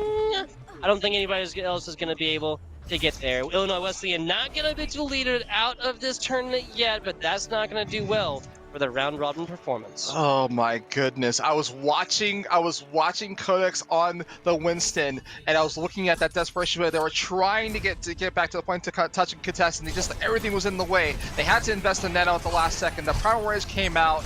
They got slept, they got antied, and it was being melted down. And I think they ended up not contesting as well. It was like kind of 3 seconds out, but my goodness. And Slater once again is just one last time you get to see the blade and the value that they are pulling off here for Brighton Stratton. What a game for them. That is, talk about expectations, right? You talk about like set expectations going into this match. We didn't know a thing about them. No, you just bet the house and lost, right? You said it earlier. Not actually putting the money down here, but Illinois Wesleyan was where the cash was at. Will English gonna have to find himself a new place to sleep tonight. Yeah, I might as well. I mean, I might as well just take myself out of the building. I might be washing dishes here. Either way, yeah, you gotta make a buck. Illinois Wesleyan.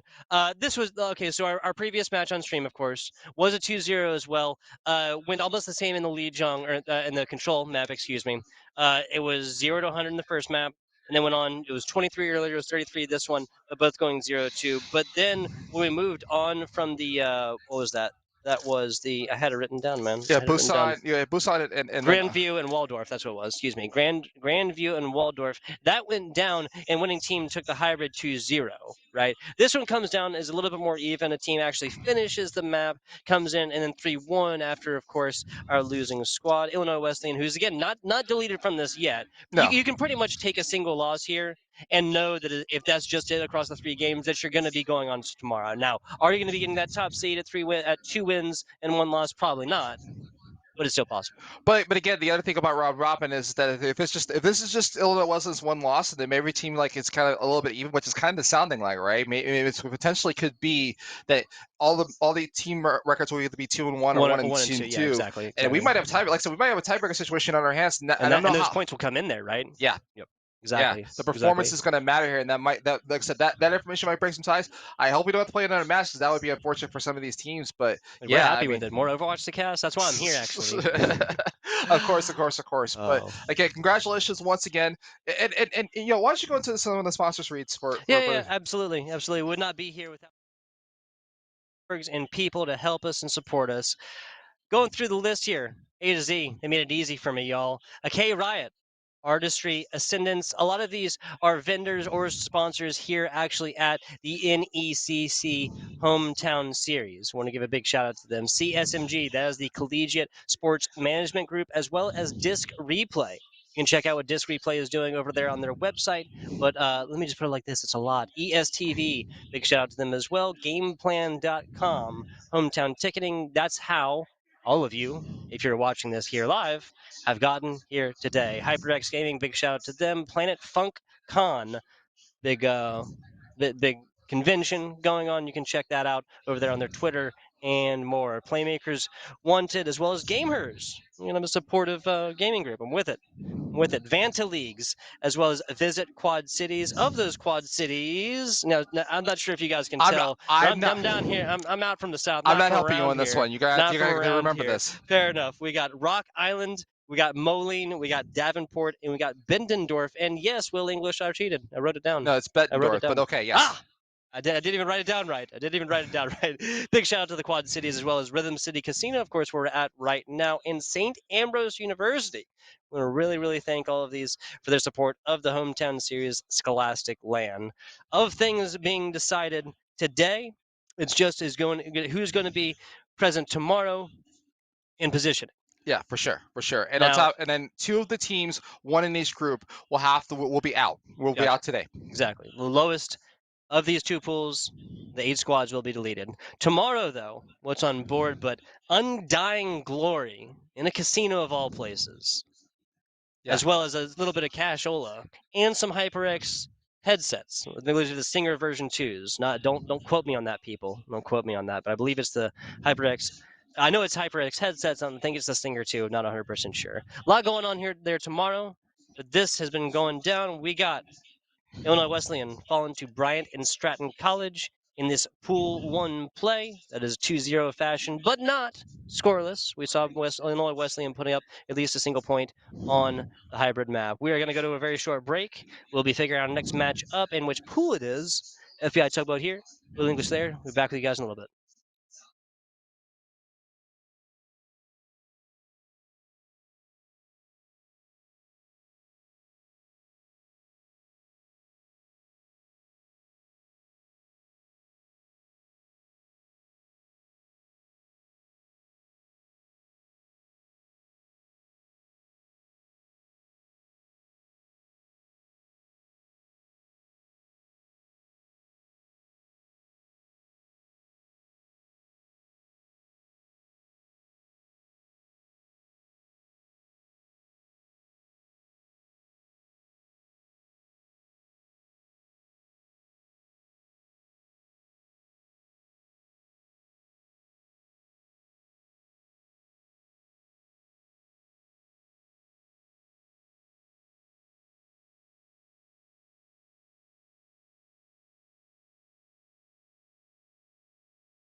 That's what you call a cold open, ladies and gentlemen. You don't unmute yourself. Hate to see it. Hate to see it. Yeah, We are back yeah, and we are live here. The yeah. NECC Hometown Series continuing on now. This is a series of lands, the current of which is going on in Davenport, Iowa.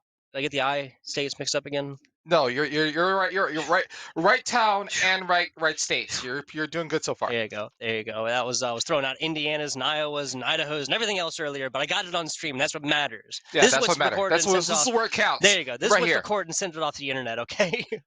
We got a little bit of a standings update, right, for Pool One, Yeah, and yeah, we yeah. got a Pool One match coming in. St. Ambrose coming on in here, hot off a win against Lincoln, taking on Illinois Wesleyan, that is coming in to play their third match. Illinois Wesleyan currently 1-1. We just saw them fall 2-0 fashion against Bryan Stratton College. That, of course, puts Bryan Stratton College at 2-0, thereby punching their ticket to tomorrow. Now, will they be the top team? Will they be one of those middle two? That is yet to be seen. Yeah, so this is a very important game for both teams. I believe this determines which team's going to go out and which team might end up being eliminated here. Because I think this is game number 3 for both of these squads. Yes. Lincoln has only played one game, and they have lost that. Now, if they win the next two, then that could potentially put them above either of these two squads here, especially if Illinois Wesleyan loses. St. Ambrose, again, only playing one game so far. So this is a little bit wonky. This is the classic middle of the tournament situation where really nothing is guaranteed yet because of the long list of tiebreakers. Getting it going. Lee Jong Tower first. I'm not against it. Not at all. We've seen at least seen Lee Jung Tower once, and here comes the TP strat we were looking for, and both teams implemented it. Yeah, that's an immortality field from both sides, invested and dusted. IWDU. That's Illinois Wesleyan University coming out on top in this one so far. St. Ambrose. Not going to be a bloodless victory. Little boop action against this Sombra. Or, excuse me, Symmetra. Can't teleport back from that one. Well, English. Absolutely. So now, it looks like the point will flip over to Illinois Wesleyan here as they win the battle of the TP war and the rush. So we're going to make it all work. See how that goes coming in this next. Illinois Wesleyan is only about 10% for all of their efforts in first team fight. Plenty of time to come back into St. Ambrose does.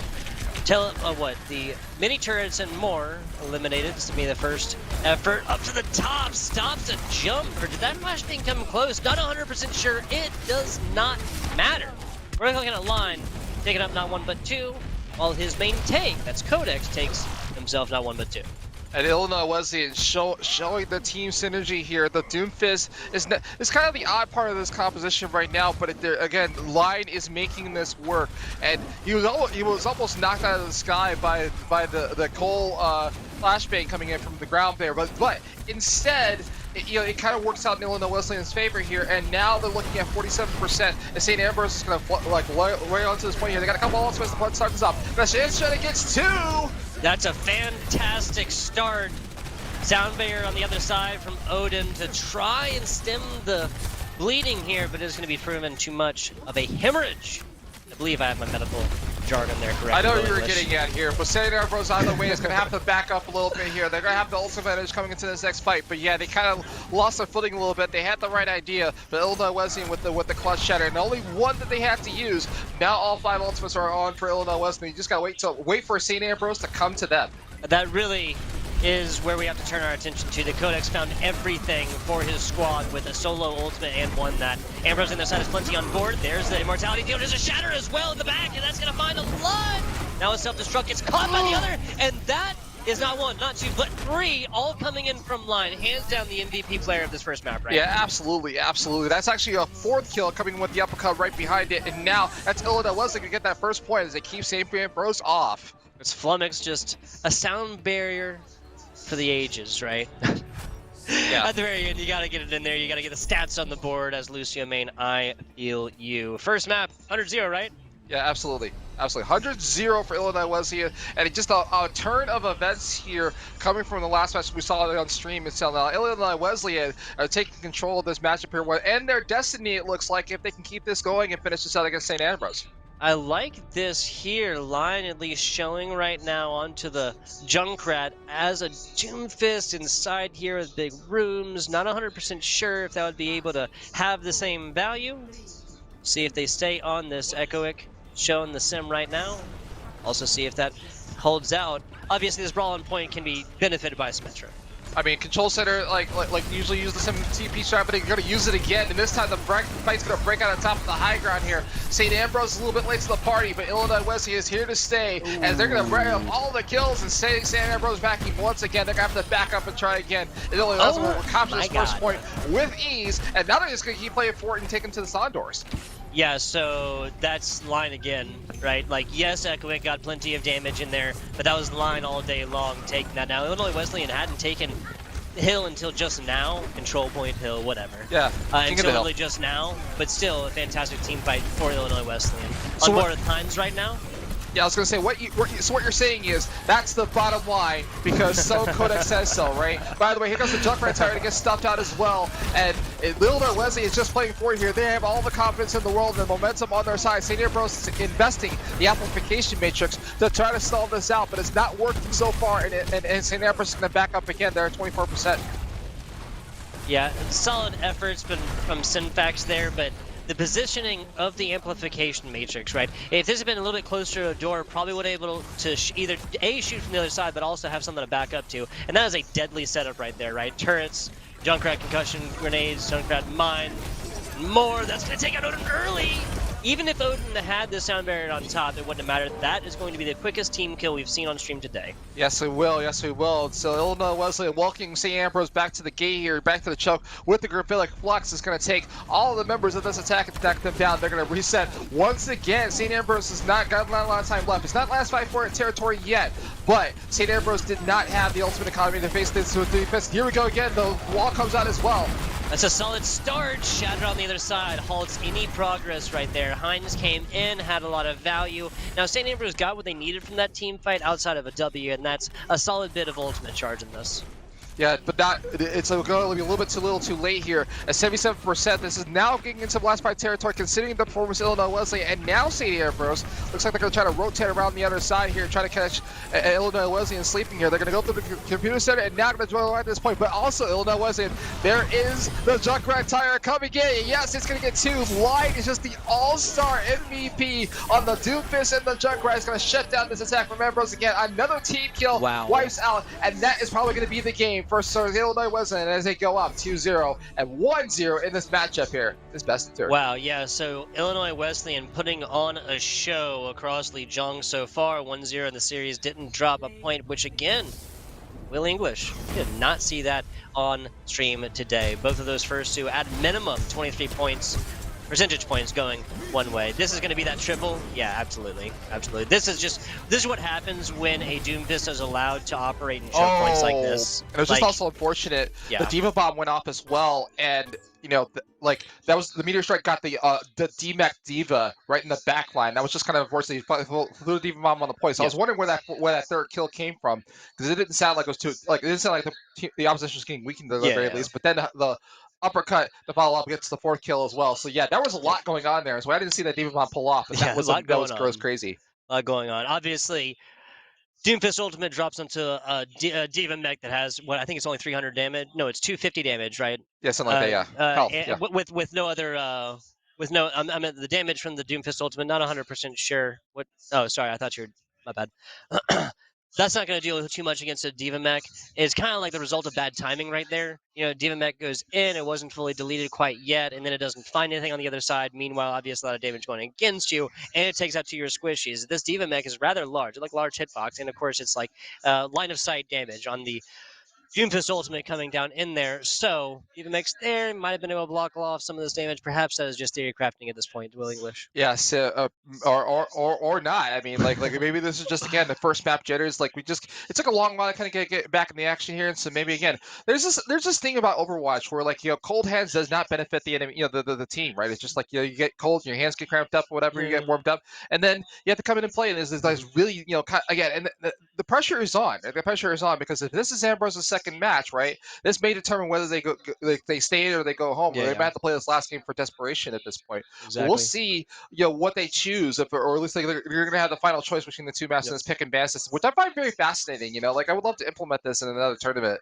Because that's just interesting. Like you kind of have a choice of your fate, right? Of which map you get to choose and whatever. And again, we've seen Hollywood twice. Well, yeah, we've seen Hollywood twice today. Yeah. Can we go for another 3, or can we go for King's Row, or is that just like an early ban? You know, if you're Well, yeah, see, yeah, so like it almost if you look at the five available right now here, that is Kings Road, Numbani, so Blizzard World Action, Eichenwald, and Hollywood. So given that we've gotten Hollywood both times, that like it logic tells us, because both teams get to ban at least one, that Hollywood is not the favorite of either squad, because that's what we end up with. The right. losing team comes in right now. Losing squad from that first map, which is of course St. Ambrose, is determining it takes their first band pick, and then the other side bands two, and then the losing team picks from those two. I think we just got confirmed on map though. Yeah, so it looks like we're going to be going to Numbani as our next map as Numbani. well. So the curse is broken here. There you We're going go. to see a There little you bit go. different action here. And Numbani, yeah, again, starts off like most hybrid maps, so kind of these close quarter battles, the couple of high grounds here. And I've seen some very interesting compositions, and that Symmetra play may come out, TV Yeah. on top of the point or on top of the high ground, one or the other. But the long sight lines towards the end, Numbani is notoriously hard to finish for most teams, Yeah. especially if you get to past Point Bravo and try to get to that last museum click as it were, because you got two chokes right towards the end. And so for what we've seen so far, I mean, it's definitely like, I wouldn't call it a brawl comp on the other side. It seems just to be like that line finally gets to play his signature Doomfist, which I didn't even know he had it in his pocket. And apparently that's something else, because that's definitely not part of the composition that we were seeing. But like that Doomfist, it was a lot of value, and then he switched over to the Junkyard Rail, another off meta pick. Yeah, but it's still a lot of value, right? Yeah, a lot of value, a lot of value. Like, and he only got kind of a couple of kills with the Junkyard tire, but on the ultimate for the meteor strikes that he was pulling off for Doomfist, that was amazing. It was getting all the value in the world. And so now we got to see how they're going to continue on. And again, we're also going to see if if the attacking or defense side is going to switch here. Like like kind of the strategy seems to be is let the winning team go first, as it were. And it looks like that, yes, it's another switch coming in. So St. Ambrose is going to go first on attack here for Numbani. And this is an opportunity for St. Ambrose to kind of pick up the pace here, but this is match point for Illinois Wesleyan. They're looking to finish this out and just put a line in the sand, as it were. I'm sorry, I had to. I'm going to use all the puns here, ladies and gentlemen. That is my signature piece here. By the way, Illinois Wesleyan is looking to finish this out. GG go next and finish this last map as well. I don't know if it's match 3 or match 2 for Illinois Wesleyan right now, but it's looking pretty. Considering they took their first loss in the previous match we saw on stream. This is looking good for them if they can get the second win this first win on the board for them. Yeah, exactly. Illinois Wesleyan's first appearance here, of course, that was a 2-0 against them. Decently even, especially on the last map here. But at the end of the day, them coming in and showing us what they're really made of here is what we want to see. Yeah, so I'm looking at the matchup here, and it looks like it is Illinois Wesleyan's second match. So we're seeing the Illinois Wesleyan second match, and they're already down 1, and they need this to stay alive here in this round robin bracket here. The win here will go a long way, but here we go. St. Ambrose is going to be on the attack, and they're showing dive. They are showing dive hard and fast, and here they go. They're just coming right out to it for Illinois Wesleyan. Yeah, so honestly, I really like this, especially the switch onto Brig. We saw success with that earlier, even though on paper sometimes it might seem like, hey, is that really it? But regardless. Now, correct me if I'm wrong, K-Saver in, the sub coming in tank-wise, Arc as well, going to be showing up here. A wholesale change in kind of theme for composition also results in a wholesale change in this tank line up. K-Saver and this tank duo come over the top, and everybody from Illinois Wesleyan just collapses in on this. Echoic getting some, Flummox getting a piece of that as well. A little bit of ultimate charge. Really look at a Snowbiz and Flash Fatal. Halfway or more for these two for Illinois Wesleyan. I mean, it was kind of like a scramble fight coming in for St. Ambrose here. Like, I'm not sure if they were all grouped up together on the low ground here, but just a couple kills trickling in, and it kind of shut down their offense. And now they just took the reset and tried it again. 3 minutes on the clock here. This is going to be a long fight. And again, most teams usually don't hold right here, but Illinois Wesleyan could pull off the impossible here if they just keep St. Ambrose at bay. Now, the Illinois Wesleyan is now setting up on the high ground here, along with the Arista. So it's a little bit of a bunker comp, but not by much. You just have this mobile hero here in Flash Fatal playing on the Diva, but K-Severe, on the other hand, is just going to shut down once again. So yeah, like the Illinois Wesleyan has the high ground position, and they're going to hold on for dear life. It's cutting the legs off of the St. Ambrose squad on offense. Synfax 1% away, now full with ultimate. Agent and then we'll find that there soon as well. Illinois Wesleyan already with plenty of theirs.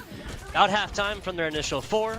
See how this one comes in. Looking at outside, and I'm about this honestly, because this Illinois Wesleyan comp outside of line on the Hanzo outside of this diva. Very non-mobile composition. I mean, is there a hero on DPS that line cannot play? Now he's showing us the Hanzo, and it has the Dragon Strike online here, and so is Flash Field's going to have the Self-Destruct as well. But this is the high ground fight for St. Ambrose here, and they're going to have to dive right in. They switched over to, they switched over to Winston as well, but almost got there, but it gets taken down right away. That nano on the Winston goes away, and now they're just going to drop off and reset again. That's just not looking too good here. Just one kill came off. I mean, it's the team kill for Illinois Wesleyan, but it was definitely a reset coming in from Ambrose, and now it's looking a little bit dire. A minute and 30 left on the clock here, and only 2 ultimates to their name.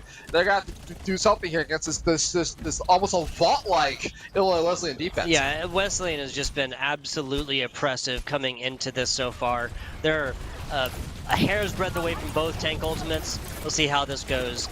St. Ambrose chooses the same place again. So far, not going terribly. Did lose a Diva Mech, and now a little bit of progress onto this point. Echoic searching for heads out here as now St. Ambrose kind of rotating, counting their troops here, trying to come back at this one, see what's up with it. Yeah, I was going to say, St. Ambrose, like, Casevere is going to get the remake of and thankfully so, because that would have been disastrous. But I think Casevere was trying to dive in and get that full ulti. He's going to try to get it. He's just going to dive right to the high ground here with that Diva Mech, but also the power race is going to get popped from Arc with no nano boost behind it. He's not going to find any targets, and this is still playing Ring Around the Rosie for this point right now. 30 seconds left on the clock. They need to touch this right now, and Flash Fatal is not going to let that happen. Is he going to take the more kills? Yes, the 2 tanks go down, and that's going to shut down yet another attack coming in from St. Ambrose here. 20 seconds left on the clock. There's not, I mean, they have the self-destruct, but they're so far away. They just got to push really far, and then Trace is going to go down as a stagger pick. That might be it for them. That might be it. They take down the auto as well. They're just staggering the rest of St. Ambrose off, and it's going to be hero play, do or die for Casevere. The self-destruct is going to come out, but there's nowhere near the point. That's what you get the 2 kills, but somebody needs to touch. Will they touch? But there's overtime, but I'm not sure who's here. I gotta say, that's a mistake from Lion getting aggressive right here before the whistle blew, right? Self-destruct out, taking out the copy action from Hines. Now back onto this. Yeah, the rally gets popped as well. Now we're looking at Casey for falling right here. Still touching, so still triggering overtime. The rallying brig is out, and everybody turns attention to point, and all shall fall for the side of St. Ambrose. We are looking at a situation, Will English.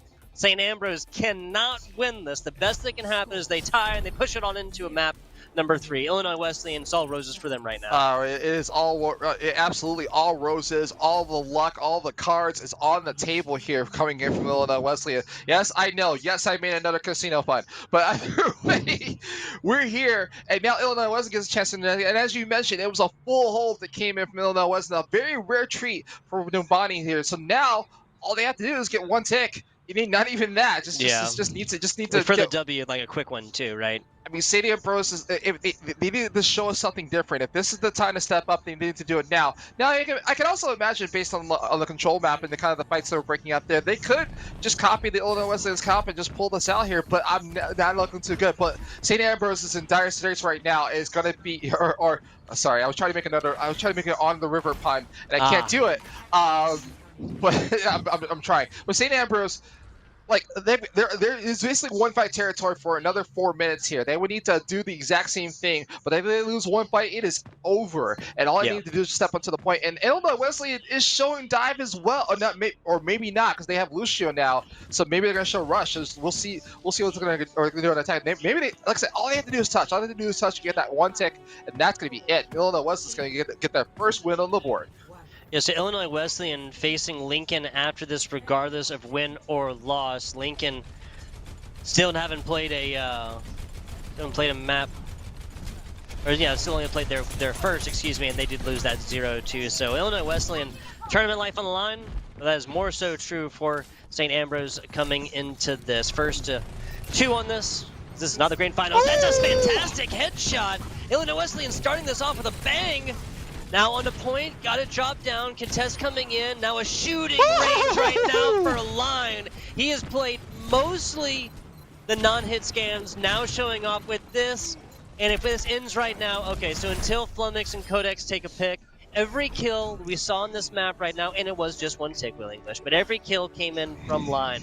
the otherwise nameless DPS hero for Illinois Wesleyan. I mean, this was the bottom line. This was the Lion show coming in for Illinois Wesleyan. I think Lion was just upset from his last match here and it just decided to pop up. And also showed us yet another hero on DPS. Yes. He showed us the Widowmaker and actually was able to shoot and get heads and get kills. I mean, we're seeing another different play of the game here for Fulmix for the break, but it was just all the Lion show. That's all I have to say about it. It was all the Lion show, and he made it work and he made it valuable. So now this is the first win on the board for Illinois Wesleyan. And so I believe both teams, no, actually St. Ambrose goes to 0-2. No, they did win their first match. Yes. St. Ambrose won their first match, so they're 1-1, and now also so now Illinois Wesleyan will also be 1-1 as well. So there's going to be a tie in the middle. So So now that third match is going to be important. And with Illinois Wesleyan playing Lincoln, Lincoln, who was also lost, Lincoln will probably be out, but they can play spoiler alert if they want to. Right? Like they have nothing. It's not that they have nothing to lose. They definitely won't be playing until tomorrow, potentially. But they can't play spoiler alert against DePaul and just take one for the road. You know what I'm saying? That's entirely fair. That's entirely fair, especially given as long as I'm reading this right, given that Lincoln is playing against Illinois Wesleyan next, So Illinois Wesleyan and Bryant have already played, so they're not going to be playing again, obviously. So Lincoln really does have a tall task and a tough ask in front of them right now. Their next match, after a red-hot Illinois Wesleyan squad coming off of this, not dropping a single percentage point on either the Lijiang Tower maps, coming in completely shutting out, finishing with time against St. Ambrose, gonna be rough. Yeah. I mean, I feel bad, but again, I mean, like, there's a chance is what you're looking for right here, and again, Lincoln can play spoiler alert. They they probably don't have anything to play for to move into tomorrow, but they could put Illinois Wesleyan in a different position, as it were, right? They can definitely put them as lower seed going into tomorrow. Yeah, I mean, if they win that, then they would be on a 0 or a 1-2 scoreline up with. No. So what's happening is that Brian and Stratton has already made it into tomorrow. They're 2-0 on the top of the group, right? And so they have one match to play. Because we're looking at our thing over here. They have one more match to play against Lincoln, right? So Lincoln, on the other hand, has lost their match against St. Ambrose. So Illinois Wesleyan and St. Ambrose are going to make it in tomorrow regardless. Right? Because they've already played. Yep, I get it. Yep. Right. So now it's 1-1. So now this next game is about positioning. So Illinois Wesleyan and St. Ambrose are going to be playing different teams, but Lincoln, if they're playing against Illinois Wesleyan, can play spoiler alert and put them in the bottom position, play them in third. That'll be the lower seed going in tomorrow. But again, the bracket is pretty much set at this point based on the standings we see so far. I mean, this game was important just for positioning sake, but it definitely, like if Ambrose, this game was. The next one may not, would be more so for positioning sake. Yeah, if Illinois Wesleyan had lost this, then there would be just literally too many lines, too many possibilities there in the middle to try and drop. As it is, especially because it's 2-0, I think that's much more even-handed, because obviously if St. Ambrose had taken at least a map off, then we'd again have different numbers and whatnot. But because of the clean sweep all the way through. Yeah, you would have two teams in the bracket that are 2-0, and now it's just a fight for first place. And then the 2-0-2 teams, which would be Lincoln and in this case Illinois Wesleyan, would have to fight to make it out. That match would make it out. But now, they did their job. They did their job and get the dub here, and punches their ticket towards tomorrow. So now it's just a positioning thing. And again, I think Lincoln can play spoiler alert towards the other team. Yeah, exactly. Making it in tomorrow is still the ideal. It's just, remember, the two middling teams who make it in there will have a little bit more Overwatch to be played. Again, that'll be the same first to two situation, and we're going to go to an intermission here and get these next teams set up on stream. But first, we do need to give shout-outs to the organization here responsible. That is Rhythm City Casino. I'm talking about a massive floor. They got 3 different of these dining facilities here. I just got myself some delicious fried chicken over there from Game Time Brewery, or no, not brewery, excuse me, Game Time Sports Bar, literally right across from us. They got comedians and concerts going all the time. There's a band named Dawson Hollow, I believe, playing here tonight in an hour or something like this over here. There's a lot to do over here at Rhythm City Casino. Learn more about that on rhythmcitycasino.com, spelled just like it is. And Rhythm is actually spelled RHYTHM. I didn't realize coming in here. I think my whole life I've just spelled it RY. Obviously the H is not pronounced. Just Rhythm. I don't know. Maybe that's just my southern drawl, y'all. I'm not sure. Will English here, FBI Tugboat. We will be back with you guys to pour this audible chocolate into your ears with this next matchup, but we just got to get it figured out first. We'll be back with you guys soon.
And we are here, we are back, we are live.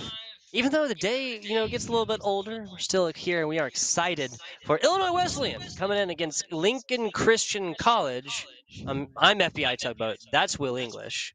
I know that Thank you. much. I know that much. It may Thank have you. been a long day, but I know that much. I'm Yeah, FBI that's good. Tugboat. There you go. We are here with the NECC Hometown Series. This is the last of the regular pool play matches. Is that correct, Will English? This is the last match, ladies and gentlemen. And unfortunately, Lincoln Christian College, who's playing in this matchup right now, is 0-2 in the bracket, which means that they're more than likely going to be out. But now they have an opportunity. They have one opportunity to play spoiler alert to Illinois Wesleyan, who is also 1-1 right now. So Illinois Wesleyan is looking to go 2-1. They're making it tomorrow regardless. And so while this match may not count, it's going to be the higher seed, which Yes. it's going to be the higher seed for Illinois Wesleyan. So we're looking to see if Lincoln Christian College can play spoiler alert and just go out in a blaze of glory, as it were, towards the end of this. But it's still another first to two, one last first to two match for this as well. And we already know what the first map is going to be. Exactly, it is going to be Nepal. That is where we'll be doing battle here for the last match of the first day of the NECC Hometown Series. Nepal first. We'll be looking at a little hybrid action after that, and then escort if we don't go down to it. Let's introduce these teams. Lincoln Christian, I will take. My man Will English will go over Illinois Wesleyan for you. Mastery. There's an exclamation point. No, that's not an exclamation point. Yeah, it's Master I. Master I. Master Master Yi. Master Yi. Master Yi. Excuse me. Master Yi. J6. Beanst. Epic Slasher. Golden Pants. Face O Death here for Lincoln Christian College. And also for Illinois Wesleyan, it's going to be Flash Fatal, Codex, Echoic, Line, Flummox, and Snobus. And Line is showing once again the Doomfist, and Echoic is showing the Widow. Okay, or Symmetra, because like I was going to say, like either way, we're going to see what we can do on the Nepal here. I believe this is the village map that we're going to be playing on, and so now it's good. Illinois was not showing rush per se. I mean, they do the loose show here, so they might get a speed boost off and switch off. But Lincoln Christian, on the other hand, is showing a little bit of a hack, like a kind of an off comp or whatever with the Doomfist. I mean, I guess a ball comp. It's like decently. Yeah, it's like kind of a pick comp. That'll be split attention between Master Yi on the ball, Beanst on the Sombra. We'll see how this works out, how it shakes out, and if this tree. And Illinois Wesleyan's already here. They just already set up. That's Flummox there with the speed boost around the side. Lincoln Christian coming from the middle, so not a bad position. Doomfist from the top as well. So I'm going to say decent positioning here for Lincoln Christian. Now attempted flank coming in. Beanst there. Beanst almost being taken out. Now punch from Epic Slasher taken out. Lincoln Christian taken out not one but two. But the main support and a huge source of damage dropping for them. Illinois Wesleyan fighting this one 4-4 for right now. A hacked Doomfist is a useless Doomfist. I am mistaken. Excuse me, Flash Fatal coming in, helping out the squad. Illinois Wesleyan taking first point. I mean, yes, they take the first point here, but it was looking at the signs of life coming in from Lincoln Christian. They did, Epic Slasher on the Doomfist got 2 kills in the backline, but didn't follow up with it to make it work. And so now it's looking like Lincoln Christian is just like I would imagine that, again, this game, I don't want to say it doesn't count, but definitely could count for morale here. And if you can't play as a team with nothing to lose, but Illinois West is going to push this out as soon as possible here. They're going to play on the high guard right into Lincoln Christian's face. The 2 kills come in, but look at this. And also, Line on the Doomfist is going to get another one. I was going to say, I thought that was another kill coming in, but it's actually just getting rid of the immortality field. And now Echoic, on the other hand, is also showing off the Symmetra plays and lighting up the kill feed. And now Lincoln Christian's going to have to reset again. It is 40% on the side of Illinois Wesleyan, and they're going to have to try again. Yeah, so Line has been showing up as the DPS superstar here for Illinois Wesleyan. Definitely a player to pay attention to coming into tomorrow. Point away from Ultimate as well. Amplification Matrix out early. This is mostly utilized from this top area. And actually nothing. Lincoln College wisely just decides for this to basically go away, and now they're going to push in here, Will English. Yeah, now they're pushing in. Epic Slasher, again, seems to be the team that wants the Willis team to victory here. Is going to take this Doomfist and take it right to the take line here. Meanwhile, we're going to look at Beanst on the other side as well. It's got the, but then, of course, Light is going to show that Meteor Strike. It takes down the enemy Doomfist on top of it. It just keeps on going, and kills are starting to come in. It's almost a team kill if they can find the kill on the face of death, and who will not die and survive to live another day. But meanwhile, it's 80% on the side of Illinois Wesleyan, and nowhere to be found is Lincoln Christian. The 11 with a Valkyrie and potentially the Graviton Surge and the Meteor Strike on the other side to their name, but they got to fight quick. Now a switch, Golden Pants, and opting for wholesale switches on the main supports position for Lincoln Christian. They got to get in here, and they got to get in here pretty much right now. Wisely deciding to go in at 95 instead of a full 100 there, and as it happens, Flash Fatal Echoic both finding picks there. Half of Lincoln Christian deleted, Face of Death done as well. Not even going to get that Zenyatta Ultimate, the Transcendence, not even to get Meteor Strike from the Doomfist. Epic Slasher, as if like a cruel joke at the end that Flash is ready, right? That's what I was waiting for. Yeah. It's just unfortunate. I mean, Lincoln Christian did at least touch. We can give it to overtime, but the 100-0 coming in from Illinois Wesleyan, and now we're going back into the temple. So now Illinois Wesleyan, they're looking to once again close this out quickly and move into tomorrow, and not let Lincoln Christian gain any foothold, any momentum whatsoever. But at the very least, Illinois Wesleyan is respecting this team. They're playing, they're playing at the point, and not playing at the spawn doors or anything, or not just messing around. They're putting their counts to work. But once again, Echoic is showing that Widow. And Lion is just going to stay on Doomfist the entire time, like the off-meta pick, but it's working out for him. Or not, stays in the Soldier. See, as I say that, as I praise Lion, that he switches over to yet another hero. I think he's going for the cycle here, He's going to play every single DPS hero. Let's count these. Obviously the Doomfist. We saw some Junkrat earlier. Now popping off on the Soldier 76. We saw Widowmaker and him take pretty much every single kill in overtime earlier, as well as the Hanzo. Yeah, so different shots, hit scans, and otherwise, Illinois Wesleyan, off the back of a Snow Abyss speed boost, comes in and makes quick work the first wave of Lincoln Christian Academy. And now Illinois Wesleyan is just going to take this Cold Soul here. They're going to play at the spawn doors, and it's going to be a very interesting situation for Lincoln Christian here. They're going to have to some of them this off here, but they're just going to keep them gatekeeped literally at the spawn doors for Lincoln Christian. And I mean, not an ultimate in sight. The Doomfist is going to come out, and like the Epic Slasher seems to be the star for their team, and is going to go be brave and get out there, but gets sniped off right away by the arrow. Gets rezzed, but again, the kills starting to come in from Illinois Wesleyan. This is yet another fight win coming for Illinois Wesleyan. Yeah, Lincoln Christian at this point just kind of needs to come back, reevaluate this, go out as a full 6 on one side, maybe even throw Shield Tank up over J6 possibly, just because Master Yi is a little bit closer to Ultimate. Just something right here to kind of break the momentum that has been garnered by Illinois Wesleyan. I mean, I'm sure that for Lincoln Christian, they want to pull off this landmine for Master Yi before they switch off. But just like J6 could have swapped over to the Reinhardt or to some other shield comp here. But Solomix, on the other hand, is going to get some in some of this action here as a third DPS on the support line with Baptiste. He gets 2 more kills, and this is yet another collapse and another team fight win for Illinois Wesleyan. And a boom kill comes in from Snowbiz as well to take down Venus on the Soldier, and we're going to try this again. Yeah, so 65, 66% or so. At least it has been quick. But I tell you, when they call the Baptiste like a better Soldier 76, that is what they're talking about. Immortality field, to. Damage boost, self healing, and more. Everything being found right now from a aimbot right there. The Soldier 76 attack visor. Yeah, I don't want to call it an overkill, but definitely the attack fires was a little bit unnecessary right there. But it still gets the value in the world. And Illinois Wesleyan just once again just playing at the playground here, right at the spawn doors, and asking the team to come out to play the whole hog right at the spawn doors as well. Gets 2 more kills, and they're not just kills; they're just knocking players off from Lincoln Christian off to the side here. And I think the Mercy's going to die as well, but that's not going to matter. It's going to come to an end, and Illinois Wesleyan is going to go up 1-0 in this best of 2 matchup. Yeah, so best of 3. Both of these maps going down 100-0. We've seen it before on stream today. As we were talking off stream, tomorrow just logistically, right? Or theoretically, perhaps even.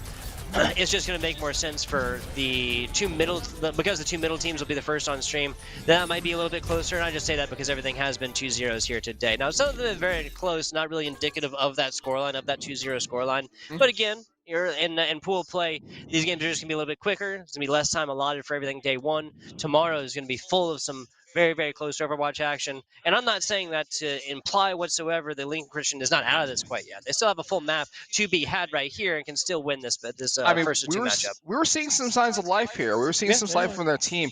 I'm thinking that like if they can just rally around that, if they can rally around the Doomfist player in their team, that could make the difference here. I mean, like I just think they're 1 or 2 picks away, and they might come up and surprise us here. But otherwise, yeah, this is it. This is the last game of the night. It's the last game of the group stages or whatever. And I would want to go out in the blaze of glory. I want to go out and say and make my mark on the tournament that hey we went to these were tough two matches here and just leaving our mark on the rest of the team. But either way, Illinois Wesley on the other hand is one more map away from cementing their 2-1 in the group stages. But at the same time, they're still stuck down there. Like so, I believe that not Bettendorf, but see, is that Briggs? What is it? It's Stratton, the Stratton team. Oh man, I had it right here. Yeah, Stratton and Bryant and Stratton. Brighton and Stratton, yeah. So like I should remember that. Yeah, they are literally the only squad that is 3-0 that is lossless throughout all of this so far. So yeah. So right, probably a name we should get used to saying. Right? Yeah, probably get used to saying. Yeah, so Brighton starts 3-0. So like I said, nothing's going to change. But again, you want Illinois Wesleyan to go out as a higher seed, so they're going to if they can go 2-1, that would be amazing for them right now. Yeah, Illinois Wesleyan comes in, loses this, goes in 1-2 tomorrow. That's huge for it. Of course, the head-to-head matchup would be that Illinois Wesleyan would be going up with 1-2 against the other squad that's 1-2, and they would win the head-to-head matchup. So it's still just for seeding here. We've gotten this figured, but really where my attention turns to is what map are they going to choose here? Like which hybrid map? We've seen Hollywood. We saw Nambani. Nambani. Thank you for helping me out. We saw literally just the one Bonnie match. Everything else, of course, was Hollywood. Yeah. And this is the 4th match coming into here. And I think we're actually gonna. Do you have anything else for you? Maybe go to a short break. Yeah, let's go to a short break real quick. Yeah, gotcha. They're just figuring out maps and whatnot right now. It's been a long day. We're gonna go to a very short break. We'll be back with you guys in just a minute. Or not. I think he's got it. Or not. Well, we're still here. So we're still here. So there you go. Again, it's still like I said, it's still worth playing this out. Right? Like regardless of the map that they pick, there's only 4 other maps or 3 other maps we haven't seen today. Kings Row. Kings Row has that. I think it's kind of a popular pick to be banned off and to start off with, right? But hey, who knows? They might do a gentleman's pick and just say like, no, we're just gonna play in Kings Row just one last ride. Just kind of put this out here, or they might just figure actually do the picks and bans and figure this out. So we'll see how this is gonna play out. Blizzard World. Yeah, so we are that's what we were waiting for. So we got a little bit of diversity here. Now we're going to have Blizzard World. I like it. We're not going to go to the break. We're going to stick around and play this one last map. So this could be potentially the last map for us. But Blizzard World is, I think, hands down of these picks, probably the most brawly of these, right? Like very twisty, turvy map. There are times when this is straight away, but there's like way more often this payload is going to be coming around at just such a weird angle. And a lot of times there's going to be vertical advantages. Sometimes there's not. The last third of this is played very, very close inside. So we're going to see a just absolute laundry list of heroes played between these two teams. And this possibly last map of day 1 of the NECC Hometown Series. Yeah, it's a beautiful map to potentially end up with. Talk about. So now, again, it also the sides are now the same. So Lincoln Christian will be on the attack to go start off with first. Illinois Wesley could also pull off. They did it again in the last match series. We saw in Nambani. They got the full hold. We could not see even the streets phase of Blizzard World if this keeps up. And so Illinois Wesley's going to be on defense and maybe hold Lincoln Christian for 4 minutes and we just dance around this point. Or again, as Beats is going to stick to this Genji pick. It might go full dive here and just try to pull this out. Try to make this work. Hey. They say don't fix if it ain't broke, but 2 0 to 100s in the first opportunity is looking like a Lincoln Christian College trying to toss a different look at this one. 2 super divey characters followed up by a super divey tank, followed up by a not divey at all, Zarya. Interesting stuff. Right, that's the only character, the only hero that's that. But here we go. Lincoln Christian on the attack. What could be their final map here in the group stages, and we're looking to see what Binks and Epic Slash they can pull off together to pull this out here. Illinois Wesleyan wants to stop this here now and go home on a good note and see it go out 2-1 in the group stages, and it's just battles starting to break out right now. That's not a bad start until Golden Pants does fall. Now that's a main, no, that's both supports deleted from Illinois Wesleyan, so this is a Doomfist almost left out in the lurch. Barely able to get back. Only one of these will be able to go quickly because Flummox, of course, playing that Ana now. This is a long way back for Illinois Wesleyan. Link Christian might have just purchased themselves a way in. I mean, They have to get this quickly. Maybe, but again, this is another route for the line show here at the Doomfist. He's played on this Doomfist all match long, and he's just making it count on like I think it was 4 kills out of the 6 that came out, and now Lincoln Christian's gonna try this again. Ooh, some well-placed shots there from Flummox. A good job from Lincoln Christian to really pay attention to these support characters on the other side on Illinois Wesleyan again, you know, like really making those a priority off the top. And both sides, has not been like a bloodless victory for Illinois Wesleyan, you know, which is kind of what we saw earlier. Like really, you know, like you said, the line show really just popping off. Now finding a tank late as well, and one that's so hard to kill is Wrecking Ball. Yeah, I want to kind of see what like the work is going on with Epic Slasher here, because I believe again like if it's going to be anybody on Lincoln Christian to break this defense wide open, it's going to be Epic Slasher and Phoenix. You know, I think they have the right idea, and they definitely are diving in this backline to get, you know, these squishy targets in the support backline. But not by much. The pulse bomb on the other hand is going to take out Epic Slasher, and Echo died for the troubles. He died for the lulls, and now it's going to keep on going here. The uppercut comes in from line, and it's more of the same. The meteor strike's going to come out. He's looking just for one target. That doesn't matter. He's just going to dive right in. He's going to take one more down, and the punch is going to go right to the face. But Echo, on the other hand, is following behind into the back line here. And look, it's more the same for Lincoln Christian. They're standing here, you know, they're trying to stand and reset, but a minute 58 o'clock is not looking too good. And nothing on quite yet. Now it's Flash Fatal kind of finding a corner that they really like, and Codex coordinating on the other side. This is going to be Codex rolling out of this very quickly, putting down mines right in front of Flash Fatal. Now here comes the damage boost as well. That's a big effort now. No more supercharger for that. Line doing a lot, and Codex mines find a lot more right there. Beast is the last player between. There's the team kill bell. Yeah, I was going to say, we didn't see it ring out, but it's definitely unofficial team kills. They got everybody down. And so now it's looking like Lincoln Christian has got 1 or 2 more fights ready to go here. They will have the ground time surge in this next fight, along with the Transcendence. And maybe they might get the whole hog if they play the cards right here, but they're going to have to, again, Illinois Wesleyan is not letting up the gas for 1 second here. And as they get another pick off of the base, it's out to the back line here for the Wrecking Ball. And it's more to say, gets the res up to the support line, but it's a little bit too late. Another kill comes in. Snowbiz, you know, the supports from Illinois Wesleyan are just joining into the fun here and making this all work, just giving them a little bit of time in the kill feed. And anti-Hawkins goes like 99%, and now it's just the whole time's going to come out. And another kill goes in. He does get the Wrecking Ball off from Codex, but that's about it, or maybe not. But that. Now Snowbiz is going to come in as, again, more fun on top of the break for Illinois Wesleyan, and it's looking all but over 25 seconds left on the clock, and it was a good try. Lincoln Christian did supercharge real fast to get to that ultimate for the whole hog, but the ground set surge stands between them and the end of this round in 16 seconds. There's a solid first effort toss in from the Tracer ultimate, not going to lay anything, not a sticky bomb needed. That's the last. Echoic finding not 1 but 2 team kills there, last 5 seconds, and now, unfortunately, this is where we're at with Lincoln Christian College, looking at a best situation of a tie. Yeah, that's about it. And so Lincoln Christian 0.0% on the board here. Now Illinois Wesleyan once again has that first tick and a full hold, and it's looking to finish this out very quick like. Yes, sir. Really popping off. Members of Illinois Wesleyan, you talked about the support line, right? I guess there's no biz like Snowbiz. Yeah. I don't know. It was kind of like a mixture of the name play versus like the showbiz, like Casino and whatnot. And that was kind of weak. It was low hanging fruit. I'm sorry. We'll do better. General, thank you to all of our viewers there, as well as the plaque that sits at the bottom of the statue on Blizzard World Point 1, or halfway to Blizzard World Point 1, I guess. You sit there for point 1, you're not going to get anything, I guarantee you. Yeah, for sure. So we'll see what Illinois Wesleyan can do in their attack. And once again, the win condition is on the board. They just need the 1 tick to finish this out.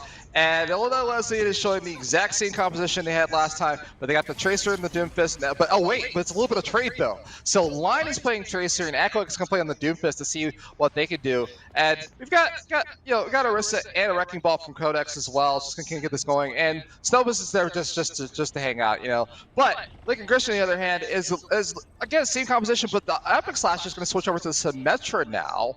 Okay, but I'm not sure what they're going to do with defense on that. But I mean, hey, I mean, like again, this is why we're in the booth, you know, talk about like they're out there playing this game. And so here we go. Illinois Wesleyan is on the attack. One tick separates them from being 2-1 and finishing this out. And Lincoln Christian is looking to hang out for dear life for the next 4 minutes, but it may be over sooner than you think as they're just rushing onto this point. That's a solid stop to begin with. A purple in the front as well, made for a weak look to begin with. Master Yi taking that purple, not gonna find too much with it. Now getting just absolutely watered in the back right there. Line covers this one up, drowns him out. 5 players now for the defense on the side of Lincoln Christian. Another one down. Codex finds a support, and all shall fall before Illinois Wesleyan. That's gonna be pretty much it, unless there's some amazing play. Yeah, Beans now down. That's first tick. That's gonna be it for Lincoln Christian. Illinois Wesleyan University making a statement here, coming into day number 2. Yeah, absolutely. And so Illinois Wesleyan will finish the group stage 2-1 with their only loss being into our favorites. And see, I'm gonna mess this up again, but our Stratton team. Brighton Stratton. Yeah, Brighton Stratton has gone 3-0 on the day. So that's gonna be 2-1 for Illinois Wesleyan, and then we're looking at the other teams 1-2, and then we finally have, unfortunately, Lincoln is going to go out today 0-3, and they will be eliminated from the tournament, and we'll have to watch from quick play. But either way, it was a great tournament series for everybody involved, and like it was nice just to kind of see these teams interact, play against each other. Just like we saw like an Overwatch today. Yeah, a lot of good Overwatch. It's 4 solid matches, and yeah, it's not the full best of 5, but still a whole lot of really close Overwatch played as well. Yes, a lot of 2-0s, but and there's such a classic thing to say, but yes, many of these, like actual content-wise, did not really match that score line. But that's going to be it for us for here for day number 1, right? Been a long day. Been going all day. It's, about 8 o'clock or so? 9 o'clock if you're Eastern Standard, like this guy. Yeah. But we are here at the NECC Home Series. I'm FBI Tugboat. That's Wild English the 4th. It has been an absolute pleasure to bring the Overwatch action here today. That's going to be it. Like all good things, this cast must come to a broadcast. Do we have anything else for the good people before we go? Not at all. But thank you once again. Thank you at NECC. Thank you for everybody bringing me on board. Like I said, I came in last second from Chicago. You can catch us online on Twitter and everything. But like I said, I appreciate the opportunity. This is amazing. This is kind of amazing setup, and I hope this continues. This is, like I said, it's a great Overwatch here today. It's awesome seeing you for the first time. Like I said, on the cast, like we've only seen each other. We've only seen this guy online. just like through a screen. Doesn't get better in person. Yeah. Now we're here, and so like I said, I hope this continues. Stay safe. Look forward to. I know you're gonna be with Chase probably tomorrow. To finish this out, until I'll be able to watch the championship from here. But that's gonna be it for me. Like I said, this is the last time you're gonna see me this weekend. I'm gonna be heading back home to Chicago and taking care of some other stuff. But it's a great opportunity. Appreciate coming by. Thank you to everybody involved, and the production was great. This whole experience was absolutely fantastic. So thank you so much. Exactly. So shout outs as well, to TOs, Prod, everybody, players, everybody who's come out to the quad. Bam, like Vanna White, right? Like the Quad Cities as well, over the great states of Illinois and Iowa, the NECC and Rhythm City Casino, where we are currently at. Day 2 will be here before you know it. I promise. Be back with you then tomorrow. Thank you for watching.